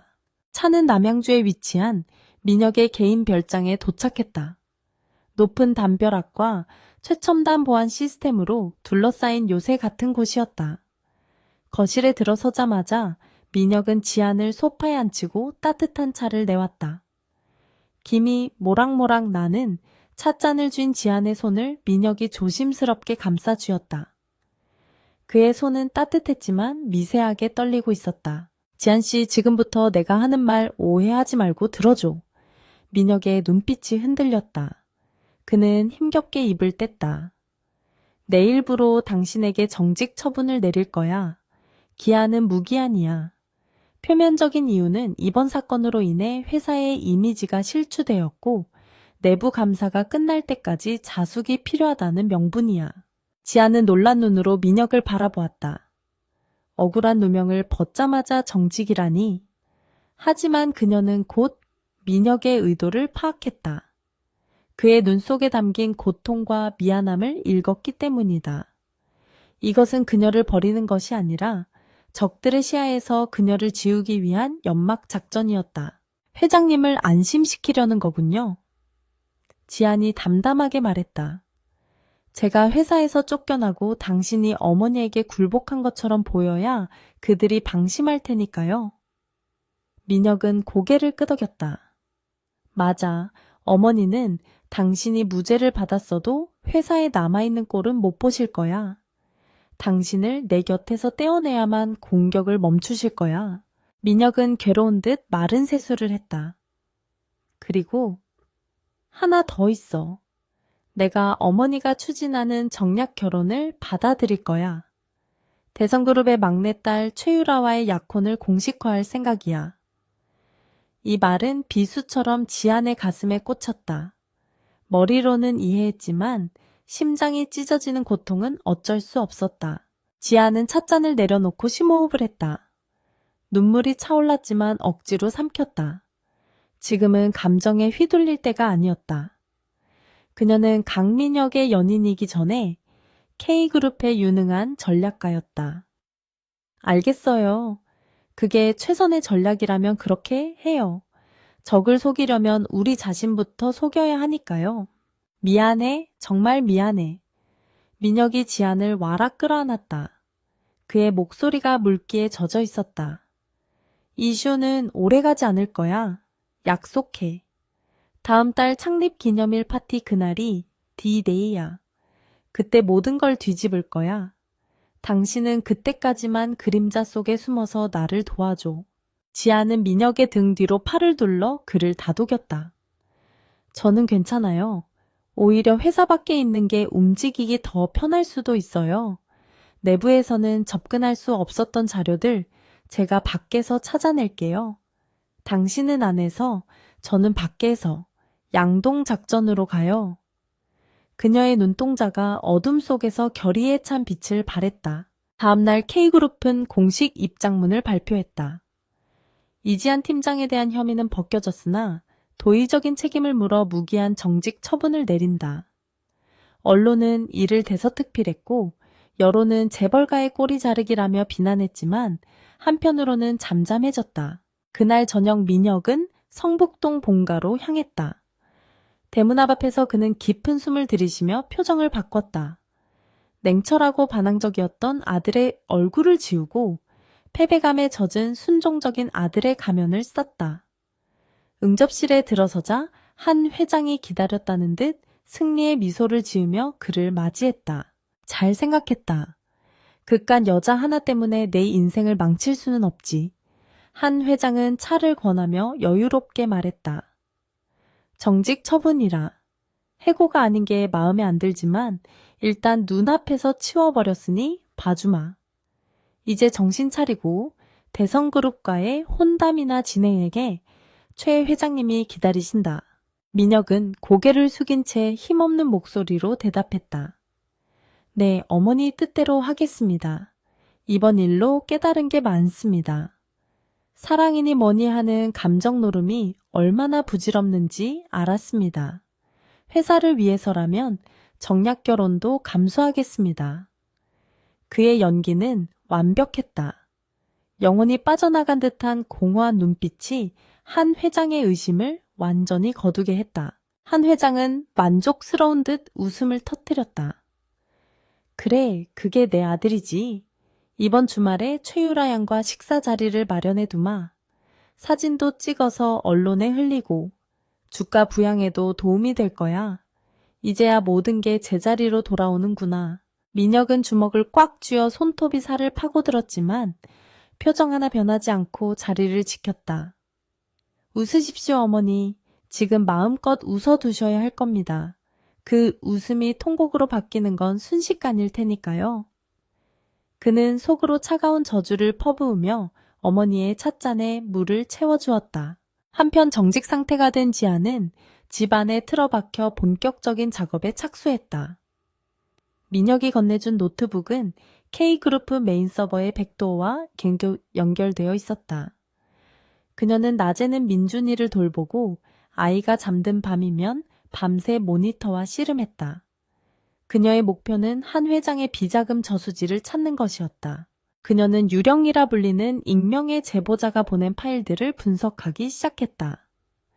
수만 건의 거래 내역 속에서 패턴을 찾아내는 것은 사막에서 바늘을 찾는 것과 같았다. 하지만 지아는 포기하지 않았다. 그녀의 전공인 데이터 마이닝 기술이 빛을 발할 순간이었다.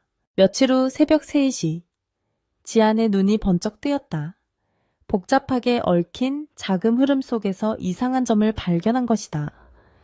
K그룹의 사회공헌 재단에서 매달 거액의 기부금이 빠져나가는데 그 돈이 최종적으로 흘러가는 곳이 케이맨 제도에 있는 J&H 홀딩스라는 페이퍼 컴퍼니였다. J&H. 지아는 중얼거렸다. 그 이니셜이 낯설지 않았다. 한 회장의 본명 한정숙, 지혜화 H. 너무나 뻔하고 오만한 장면이었다. 그녀는 떨리는 손으로 키보드를 두드려 J&H 홀딩스의 이사진 명단을 해킹했다. 그리고 그곳에서 최 전무와 한 회장의 차명 계좌를 발견했다. 찾았다. 지아는 전율했다. 이것은 단순한 횡령이 아니었다. 회사의 자산을 빼돌려 개인적인 부를 축적하고 주가를 조작하는 데 사용한 명백한 범죄 증거였다. 그녀는 즉시 이 데이터를 암호화하여 민혁의 개인 서버로 전송했다. 그리고 짧은 메시지를 남겼다. 꼬리를 잡았어요. 이제 몸통을 칠 차례예요. 주말이 되어 민혁은 약속대로 대성그룹의 최유라와 만났다. 장소는 강남의 프라이빗 레스토랑이었다. 최유라는 화려한 외모의 명품으로 치장한 전형적인 재벌가 딸이었다. 그녀는 민혁에게 큰 관심이 없어 보였고 핸드폰만 만지작거렸다. 강 대표님 솔직히 말할게요. 저 이 결혼 별로예요. 사귀는 남자친구 있거든요. 근데 아빠가 K그룹이랑 합병해야 한다고 난리라 나온 거예요. 그러니까 우리 적당히 쇼윈도 부부로 살죠. 서로 사생활 터치하지 말고. 최유라는 와인을 들이키며 쿨하게 말했다. 민혁은 피식 웃었다. 오히려 다행이었다. 상대방이 감정을 요구하지 않으려니 죄책감을 가질 필요도 없었다. 저도 동의합니다. 서로의 비즈니스에만 충실하죠. 대신 언론 앞에서는 완벽한 커플 연기를 부탁드립니다. 제가 지금 좀 곤란한 상황이라서요. 두 사람은 건배를 했다. 멀리서 파파라치들의 카메라 플래시가 터지는 것이 느껴졌다. 다음날 아침 신문 한 면에는 K그룹과 대성그룹의 만남 세기의 결혼, 임박이라는 헤드라인과 함께 두 사람이 다정하게 웃고 있는 사진이 대문짝만 하게 실렸다. 지아는 편의점에서 컵라면을 사다가 그 신문을 보았다. 사진 속의 민혁은 너무나 완벽하고 행복해 보였다. 가슴 한구석이 욱신거렸지만 그녀는 신문을 덮어버렸다. 이건 작전이야. 흔들리지 마. 그녀는 스스로에게 최면을 걸며 집으로 발걸음을 재촉했다. 창립기념일 파티가 일주일 앞으로 다가왔다. 한 회장은 기분이 최고조에 달해 있었다. 눈에 가시 갔던 이지아는 사라졌고 아들은 말을 잘 듣고 있으며 사돈 기업과의 합병으로 그룹의 덩치는 배로 커질 예정이었다. 그녀는 자신의 왕국이 영원할 것이라고 믿어 의심치 않았다. 하지만 물밑에서는 파멸의 카운트다운이 시작되고 있었다. 민혁은 지안이 보내준 자료를 바탕으로 비밀리에 검찰 특수부 부장검사와 접촉했다. 부장검사는 민혁의 대학 선배로 평소 재벌개혁의 뜻이 있는 강직한 인물이었다. 이건 너무 큰 건인데 한 회장뿐만 아니라 정재계 인사들이 줄줄이 엮여 있어. 감당할 수 있겠냐? 강 대표 개입. 부장검사가 서류를 넘기며 물었다. 민혁은 단호하게 대답했다. 감당하겠습니다. 썩은 살을 도려내지 않으면 새 살이 돋지 않으니까요. D-Day는 이번 주 금요일 창립기념일 파티 현장입니다. 파티 당일 지안에게도 초대장이 도착했다. 발신자는 강민혁이었다. 상자 안에는 우아한 미드나잇 블루 드레스와 가면 무도회용 가면이 들어있었다. 그리고 작은 메모가 있었다. 오늘 밤 당신은 더 이상 숨어있는 죄인이 아니야. 이 무대의 주인공으로 만들어줄게. 지아는 드레스를 입고 거울 앞에 섰다. 지난 몇 주간의 마음고생으로 살이 빠져 드레스핏이 더욱 완벽했다. 그녀는 머리를 올려 묶고 화려한 가면을 썼다. 거울 속의 여자는 비련의 여주인공이 아니라 복수를 위해 돌아온 여전사의 모습이었다. 엄마 예쁘다. 민준이가 박수를 치며 좋아했다. 지아는 아들을 꼭 안아주었다. 민준아 엄마가 오늘 나쁜 마녀를 물리치고 올게. 그래서 우리 민준이가 더 이상 겁먹지 않고 살 수 있게 해줄게. 그녀는 베이비시터에게 아이를 맡기고 집을 나섰다. 파티장은 대한민국 상위 퍼센트가 모인 화려함의 극치였다. 샹들리에가 눈부시게 빛나고 오케스트라의 선율이 흐르는 가운데 가면을 쓴 사람들이 샴페인 잔을 부딪히고 있었다. 한 회장은 황금색 드레스를 입고 여왕처럼 중앙에 서서 하객들의 인사를 받고 있었다. 민혁은 최유라와 팔짱을 끼고 입장했다. 사람들의 환호와 박수가 쏟아졌다. 한 회장은 흐뭇한 표정으로 그들을 바라보았다. 오늘 우리 K그룹의 새로운 미래를 발표하게 되어 영광입니다. 한 회장이 마이크를 잡고 연설을 시작했다. 그때 연 회장 뒤편에 문이 열리고 가면을 쓴 한 여자가 당당하게 걸어 들어왔다. 그녀의 등장에 사람들의 시선이 집중되었다. 푸른색 드레스가 조명을 받아 신비롭게 빛났다. 그녀는 주눅 들지 않고 곧장 단상을 향해 걸어갔다. 민혁의 시선이 그녀에게 고정되었다. 가면을 썼지만 단번에 알아볼 수 있었다. 그녀였다. 이지안. 그의 심장이 거세게 뛰기 시작했다. 그는 최유라의 팔을 슬그머니 놓고 단상 아래로 내려가 그녀를 맞이할 준비를 했다. 한 회장은 낯선 여자의 등장에 미간을 찌푸렸다. 누구시죠? 초대받지 않은 손님 같은데. 경회 후원들이 제지하려 다가왔다. 그 순간 지안이 가면을 벗었다. 연 회장 안에 경악의 탄성이 터져 나왔다. 초대받지 않았지만 반드시 이 자리에 있어야 할 사람입니다. 지안의 목소리가 마이크 없이도 또렷하게 울려 퍼졌다. K그룹 전략기획팀장 이지안입니다. 그리고 오늘 이 자리에서 K그룹의 추악한 진실을 밝히러 왔습니다. 한 회장의 얼굴이 순식간에 사색이 되었다. 저 전현이 당장 끌어내 뭐하고 있어. 그녀가 소리를 질렀지만 경호원들은 움직이지 못했다. 이미 민혁이 미리 심어둔 자신의 사람들로 교체해둔 상태였기 때문이다. 민혁이 지안의 곁으로 다가가 섰다. 그리고 보란듯이 그녀의 손을 잡았다. 연 회장은 충격의 도가니에 빠졌다. 약혼녀를 두고 정직당한 직원과 손을 잡은 대표라니. 이것은 한 회장이 기획한 완벽한 각본을 산산조각 내는 돌발 행동이었다. 어머니 아니 한정숙 회장님. 민혁이 마이크를 잡았다. 그의 목소리는 차분했지만 그 안에 담긴 힘은 거대했다. 이제 그만 가면을 벗으시죠. 여기 계신 모든 분들이 당신의 진짜 얼굴을 궁금해하십니다. 민혁의 신호와 함께 연 회장 정면의 대형 스크린 화면이 바뀌었다. 아름다운 홍보 영상 대신 복잡한 자금 흐름도와 이중장부, 그리고 한 회장의 육성이 담긴 녹취 파일이 재생되기 시작했다. 그깟 직원 하나 자르는 게 뭐 어렵다고 돈 좀 쥐어줘서 보내. 말 안 들으면 애를 건드려서라도 내보내야지. 한 회장의 적나라한 목소리가 스피커를 통해 흘러나오자 장내는 물을 끼얹은 듯 조용해졌다. 귀부인들은 입을 틀어막았고 기업 총수들은 혀를 찼다.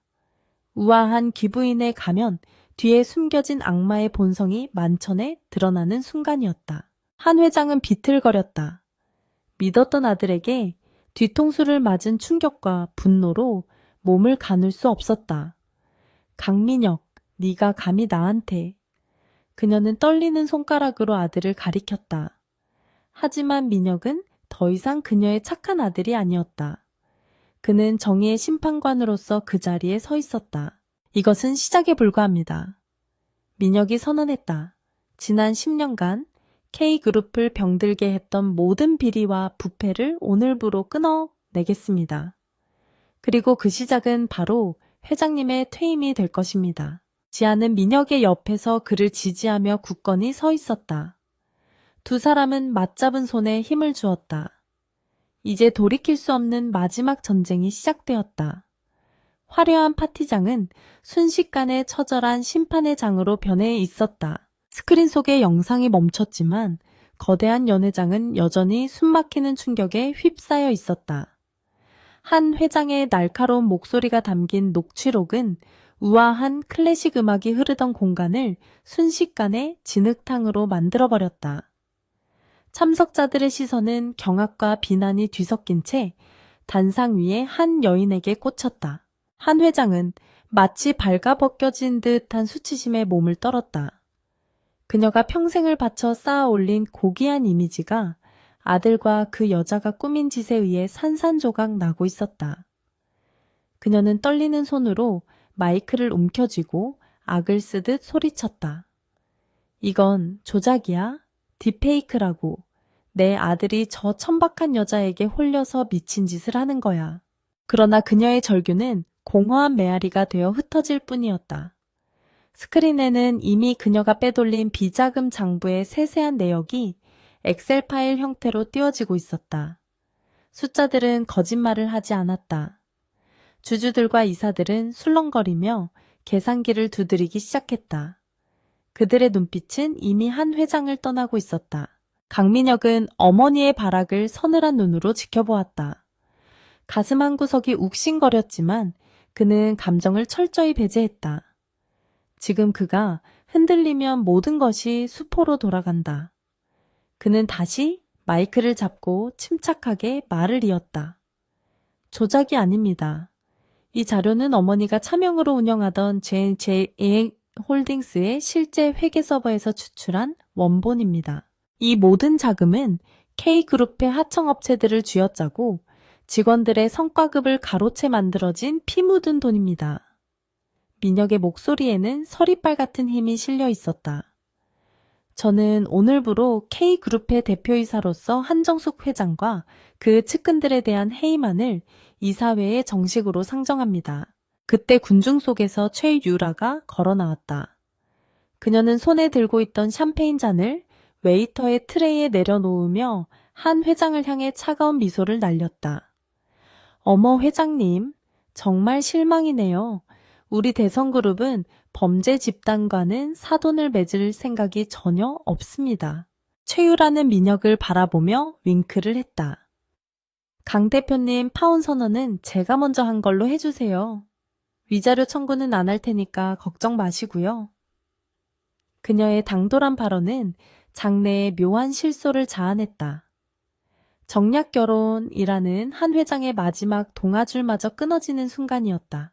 궁지에 몰린 한 회장의 눈동자가 짐승처럼 번들거렸다.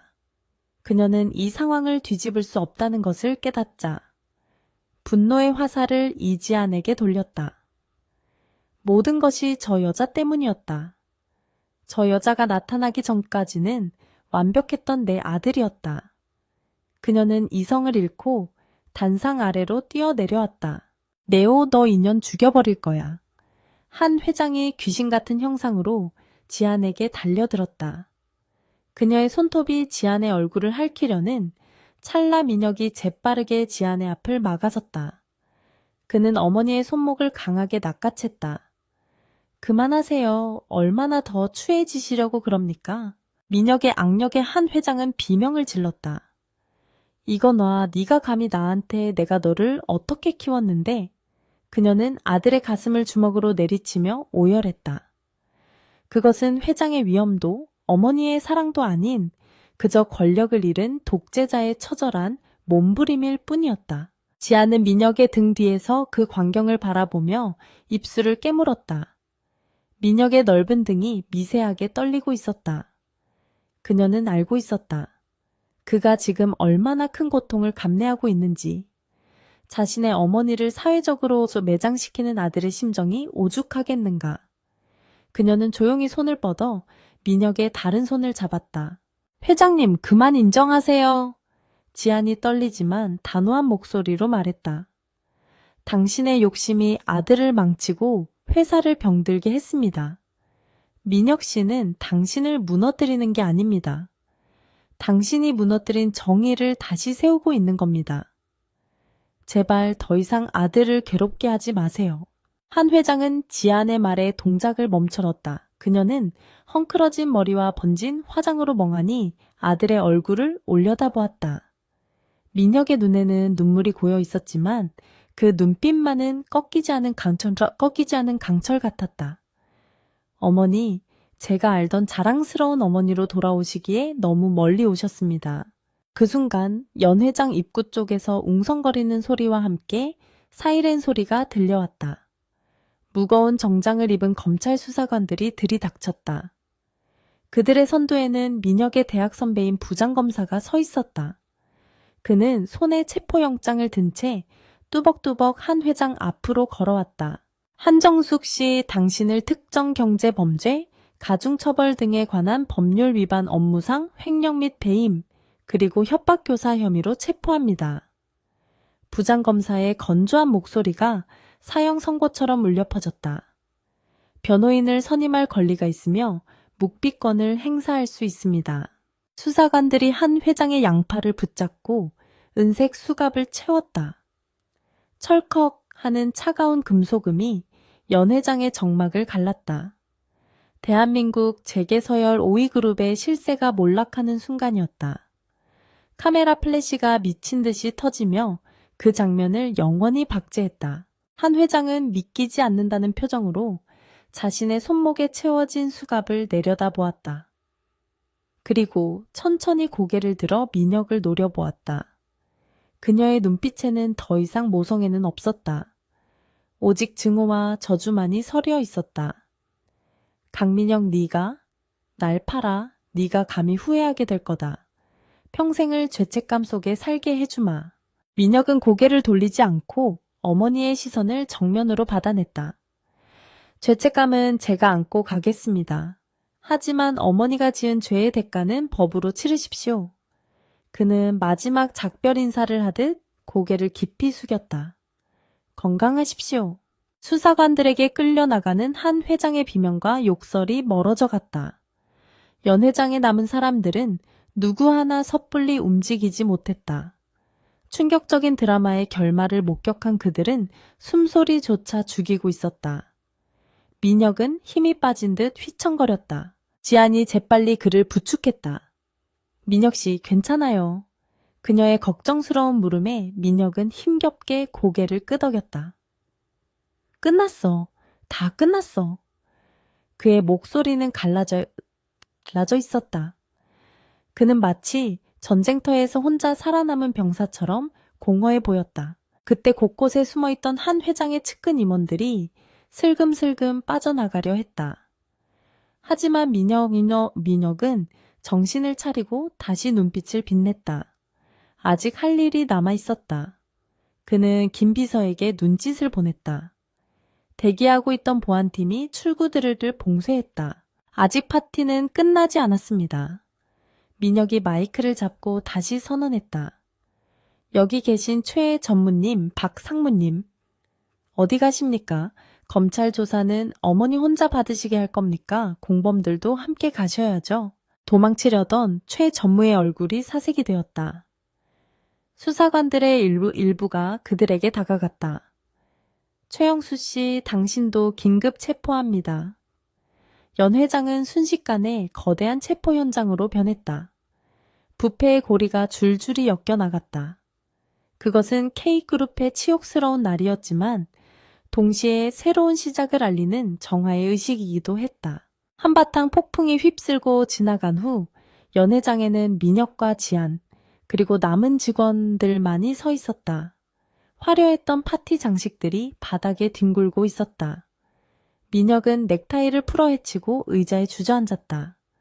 긴장이 풀리자 극심한 피로가 몰려왔다. 지안은 웨이터에게 얼음물을 부탁해 민혁에게 건넸다. 마셔요. 당신 오늘 정말 잘했어요. 누구도 할 수 없는 일을 해낸 거예요.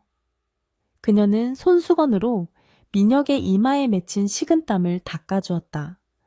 그녀의 손길은 따뜻하고 부드러웠다. 민혁은 물을 단숨에 들이켜고 지안을 바라보았다. 당신이 없었다면 못했을 거야. 당신이 증거를 찾아내고 내 옆에 서 있어줬기 때문에 가능했어. 그는 지안의 손을 잡고 자신의 뺨에 갖다 대었다.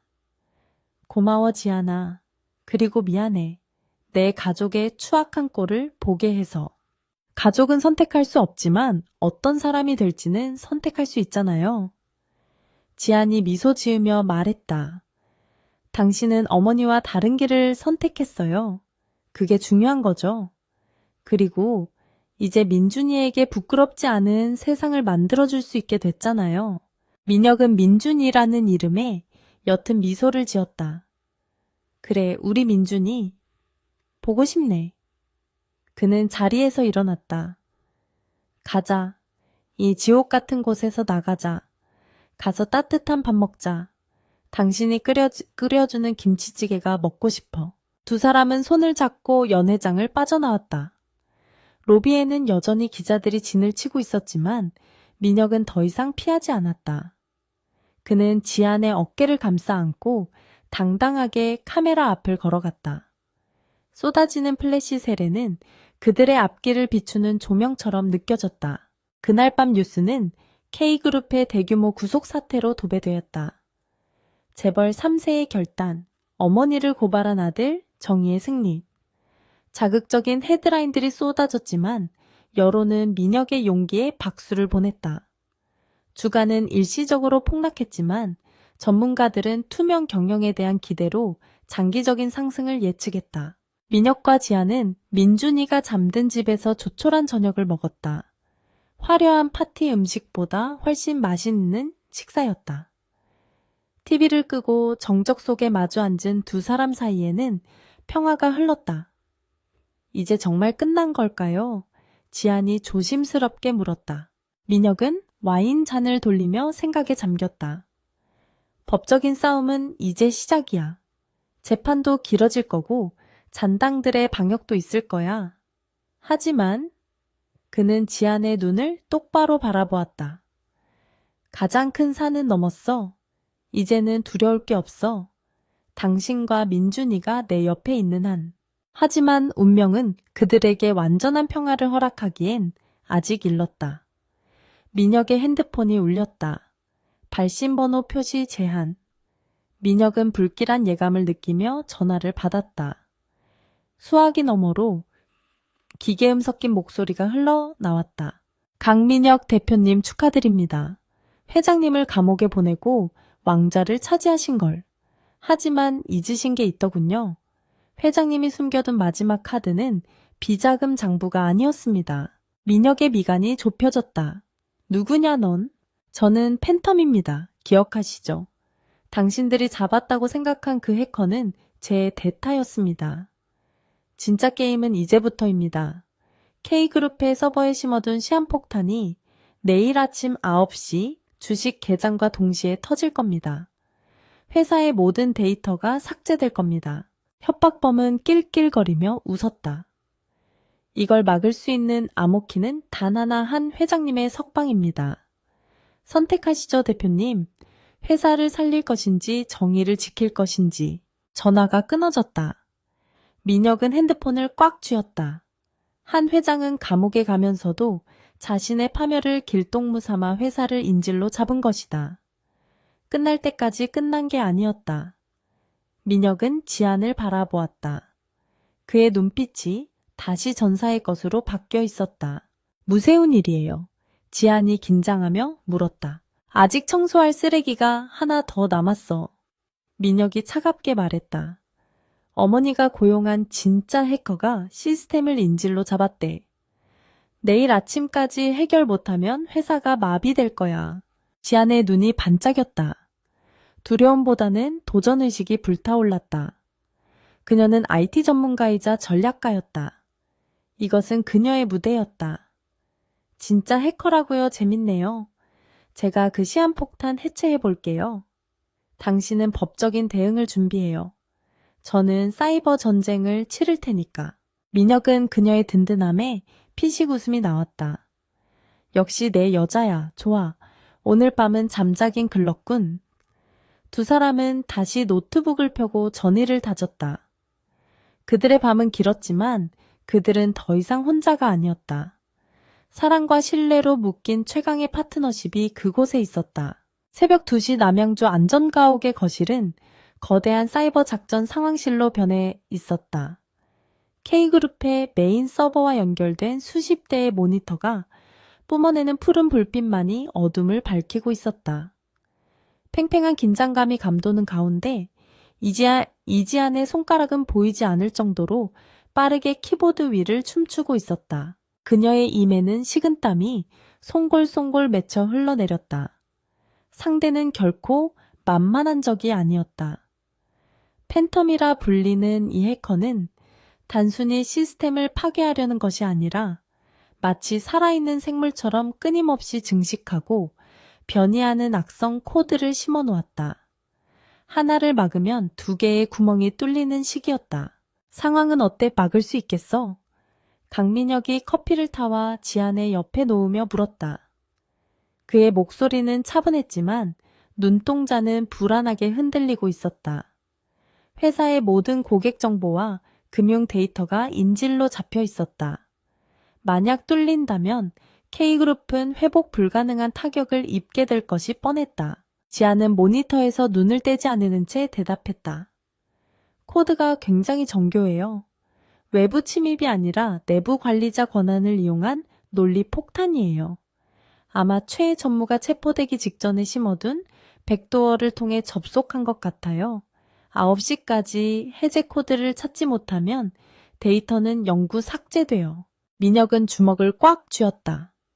어머니는 감옥에 갇혀서도 자신의 목을 조르고 있었다. 그는 핸드폰을 들어 박 실장에게 전화를 걸었다. 위치 추적은 아직이야. 놈이 어디에 숨어서 접속하고 있는지 당장 찾아내. 그는 초조한 듯 거실을 서성거렸다.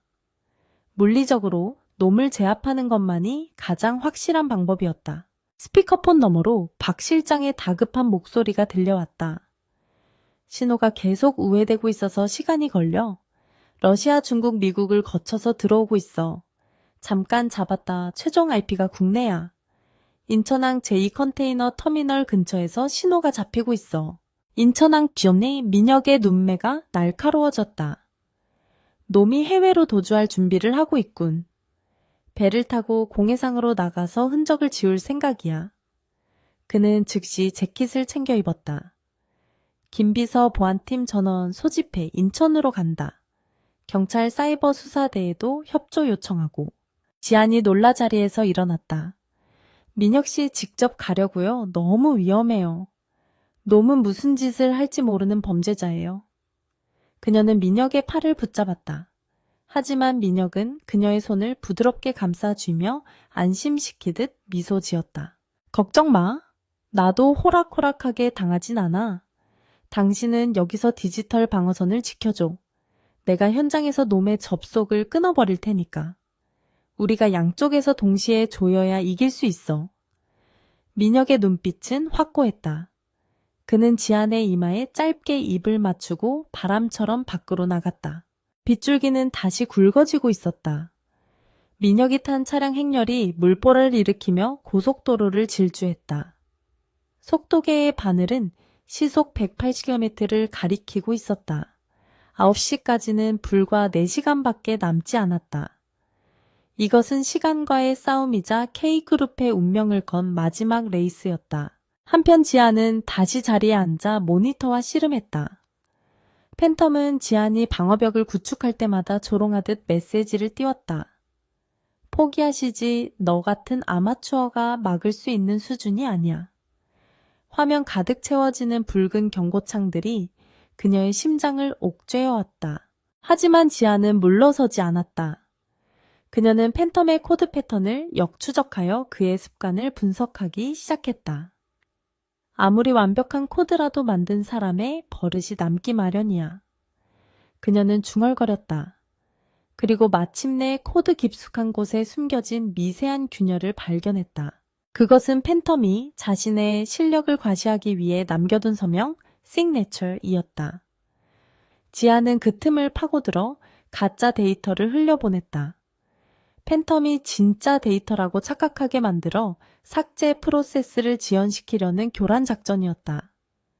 그녀의 손끝에서 수천 줄의 코드가 새롭게 탄생하고 있었다. 새벽 4시 인천항 컨테이너 터미널. 거센 비바람이 몰아치는 부두는 칠흑 같은 어둠에 잠겨 있었다. 민혁과 보안팀 요원들은 은밀하게 현장에 도착했다. 박 실장이 좌표를 보내준 곳은 구석진 곳에 방치된 낡은 회색 컨테이너였다. 저기입니다. 컨테이너 상단에 위성 안테나가 설치되어 있습니다. 보안팀장이 속삭였다. 민혁은 고개를 끄덕이며 수신호를 보냈다. 요원들이 소리 없이 컨테이너를 포위했다. 민혁은 품에서 3단봉을 꺼내 들고 진입조의 뒤를 따랐다. 진입거 명령과 함께 요원들이 컨테이너 문을 폭파하고 들이닥쳤다. 안에서는 윙윙거리는 서버 소음과 함께 푸른 조명 아래서 키보드를 두드리고 있던 남자가 소스라치게 놀라 뒤를 돌아보았다. 깡마른 체구에 두꺼운 안경을 쓴 남자 진짜 팬텀이었다. 움직이지 마, 손들어. 요원들이 총구를 겨누었다. 하지만 팬텀은 비릿한 미소를 지으며 손에 쥐고 있던 리모컨을 들어 보였다. 한 발짝만 더 오면 이 버튼을 누르겠어. 이게 뭔지 알지? 즉시 삭제 명령이야. 9시까지 기다릴 필요도 없이 지금 당장 다 날려버릴 수 있다고. 민혁이 요원들을 제지하고 앞으로 나섰다. 진정해. 네가 원하는 건 돈이잖아. 어머니가 얼마를 주기로 했지. 내가 그 2배 아니 10배를 주지. 지금 당장 멈추고 암호키를 넘겨. 그는 협상을 시도하며 천천히 거리를 좁혔다. 팬텀은 희죽거렸다. 강 대표님 돈도 좋지만 난 내 명예가 더 중요하거든. 이지안이라는 여자가 내 코드를 건드렸어. 감히 나한테 도전을 해 내 자존심을 긁은 대가는 혹독할 거야. 그는 광기 어린 눈빛으로 리모컨 버튼 위에 엄지손가락을 올렸다. 그 순간 지안의 목소리가 민혁의 인이어를 통해 들려왔다. 민혁 씨 놈이 시간을 끌고 있어요. 지금 내 교란 작전에 속아서 가짜 데이터를 삭제하느라 시스템 과부하가 걸린 상태예요. 놈은 지금 수동으로 명령을 내릴 수가 없어요. 저 리모컨은 블러핑이에요. 민혁의 눈이 번뜩였다. 지안의 판단을 믿어야 했다. 그는 망설임 없이 바닥을 박차고 달려들었다. 팬텀이 당황하며 버튼을 눌렀지만 아무 일도 일어나지 않았다. 왜 안 돼? 그가 당황하는 사이 민혁의 3단봉이 그의 손목을 강타했다. 유악 더 뒤에 빈명과 함께 리모컨이 바닥으로 떨어졌다. 민혁은 팬텀을 바닥에 짓누르고 그의 팔을 뒤로 꺾었다. 끝났다. 네가 만든 그 잘난 자존심이 너를 망친 거야. 보안 요원들이 달려들어 팬텀에게 수갑을 채웠다. 민혁은 즉시 팬텀의 노트북을 확인했다. 화면에는 시스템 에러 메시지가 떠 있었다. 지안이 보낸 바이러스가 팬텀의 시스템을 역으로 장악한 것이다. 민혁은 안도의 한숨을 내쉬며 인이어에 대고 말했다. 지안아, 제압했어. 지금 상황은 어때?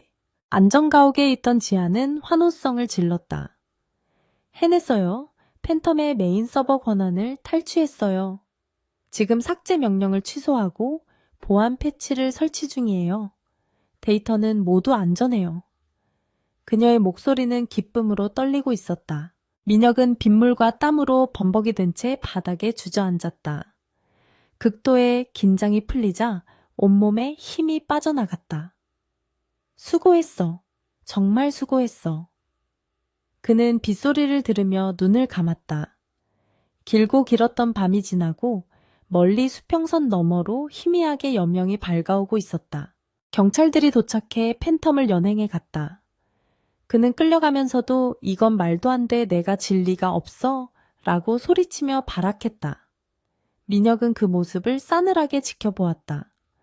기술은 도구일 뿐 그것을 사용하는 사람의 마음가짐에 따라 흉기가 될 수도 방패가 될 수도 있다는 것을 다시금 깨달았다. 아침 9시 주식시장이 개장했다.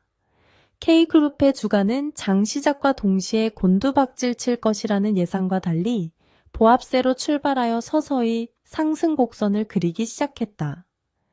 회사 측이 해킹 시도를 완벽하게 방어하고 시스템 보안을 강화했다는 공식 발표를 냈기 때문이었다. 뉴스는 또 한 번 뒤집혔다. K그룹 사이버 테러 완벽 방어. 강민혁 대표의 리더십 위기를 기회로 만들다. 한 회장의 마지막 발악은 오히려 민혁의 입지를 더욱 공고히 해주는 결과만 나왔다. 구치소 독방에 갇힌 한 회장은 TV 뉴스를 보며 절망적인 비명을 질렀다. 민혁은 인천에서 돌아오자마자 안전가옥으로 달려갔다. 지아는 소파에 웅크린 채 잠들어 있었다. 밤샘 작업으로 지친 기색이 역력했지만 잠든 얼굴은 평온해 보였다. 민혁은 조용히 다가가 그녀 옆에 앉았다. 그리고 그녀의 흐트러진 머리카락을 넘겨주었다. 지안이 인기척을 느끼고 눈을 떴다. 왔어요? 그녀가 잠긴 목소리로 물으며 미소 지었다. 민혁은 말없이 그녀를 꼭 끌어안았다. 그녀의 천이 차갑게 식은 자신의 몸을 녹여주는 것 같았다. 고마워. 당신이 K그룹을 그리고 나를 구했어. 우리가 구한 거죠? 지아는 민혁의 등 뒤로 손을 돌려 토닥였다. 이제 정말 다 끝난 거죠. 민혁은 고개를 끄덕였다. 응, 팬텀이 자백했어. 어머니가 옥중에서 변호사를 통해 사주했다고. 이젠 그 변호사마저 구속될 거야. 어머니는 영원히 빛을 보지 못할 거고. 며칠 후 K그룹 본사 대강당에서 임시 주주총회회가 열렸다. 강민혁은 단상에 올라 새로운 비전을 발표했다. 과거의 부패와 결별하고 투명하고 공정한 기업으로 다시 태어나겠습니다. 그리고 이 자리를 빌려 회사를 위기에서 구해낸 영웅을 다시 모시려 합니다. 문이 열리고 이지안이 걸어 들어왔다. 그녀는 더 이상 숨어있는 전략가가 아니었다. 단정하지만 카리스마 넘치는 정장 차림의 그녀는 당당하게 단상 위로 올라왔다. 수많은 주주들과 임직원들이 그녀를 향해 기립박수를 보냈다. 이지안 씨를 부사장으로 임명함과 동시에 K그룹의 새로운 최고 전략 책임자 CSO로 선임합니다. 민혁의 파격적인 인사에 장내가 술렁겼지만 누구도 이의를 제기하지 않았다. 그녀의 능력은 이미 실전에서 증명되었기 때문이었다.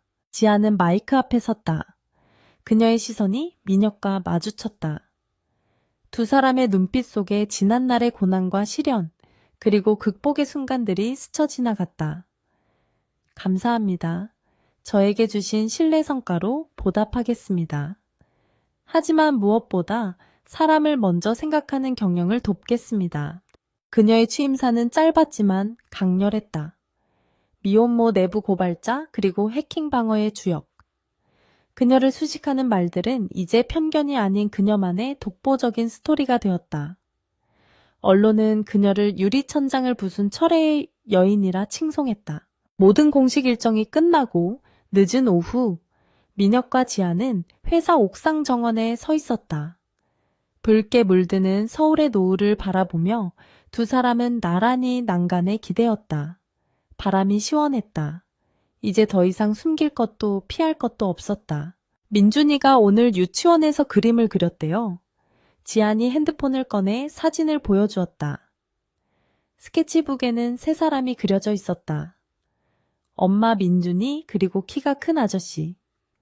이 아저씨가 누군지 알겠어요? 지안이 장난스럽게 물었다. 민혁은 그림을 보며 환하게 웃었다. 그동안 보여주었던 냉철한 CEO의 모습은 온데간데 없고 그저 사랑에 빠진 평범한 남자의 얼굴이었다. 아주 잘생긴 걸 보니 나네. 민준이가 보는 눈이 있어. 비번 뻔하기는. 지안이 웃음을 터뜨렸다. 민혁은 그녀의 손을 잡고 진지한 표정으로 말했다. 지안아, 이제 우리 더 이상 미루지 말자. 나 민준이 아빠 되고 싶어. 그리고 당신의 영원한 파트너가 되고 싶어. 지안의 눈이 커졌다. 그것은 정식 프러포즈였다.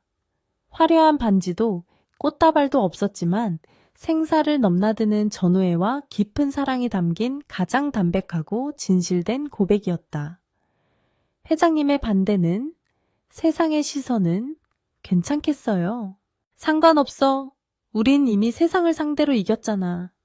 민혁은 단호했다. 당신과 민준이가 없는 왕좌라면 차라리 내려놓겠어. 하지만 당신들이 함께라면 난 그 어떤 왕보다 강해질 수 있어. 지안의 눈에 눈물이 고였다. 그녀는 고개를 끄덕이며 민혁의 품에 안겼다. 좋아요. 우리 셋이서 세상에서 제일 행복한 팀이 되어봐요. 민혁은 그녀를 으스러지도록 꽉 안았다. 두 사람 위로 황금빛 노을이 축복처럼 쏟아져 내렸다. 그때 민혁의 주머니에서 진동이 울렸다. 김비서의 전화였다. 대표님 방해해서 죄송합니다만 미국 IT 기업에서 제휴 제안이 들어왔습니다. 이지한 부사장님의 보안 시스템에 관심이 많다는데요. 민혁은 피식 웃으며 지안을 바라보았다. 들었지, 이제 당신이 나보다 더 유명해지겠어. 강민혁의 여자가 아니라 이지안의 남자로 불리게 생겼네. 민혁이 투덜거리는 척하자 지안이 윙크하며 대답했다. 나쁘지 않으는데요. 억울하면 더 열심히 일하세요, 강 대표님. 두 사람은 서로를 마주보며 소리내어 웃었다. 그 웃음소리는 옥상 정원을 넘어 서울의 하늘로 퍼져나갔다. 어둠이 걷히고 찾아온 빛은 그 어느 때보다 찬란했다. 그들은 이제 막 해피엔딩이라는 챕터를 지나 새로운 시작이라는 페이지를 함께 써 내려갈 준비를 마쳤다.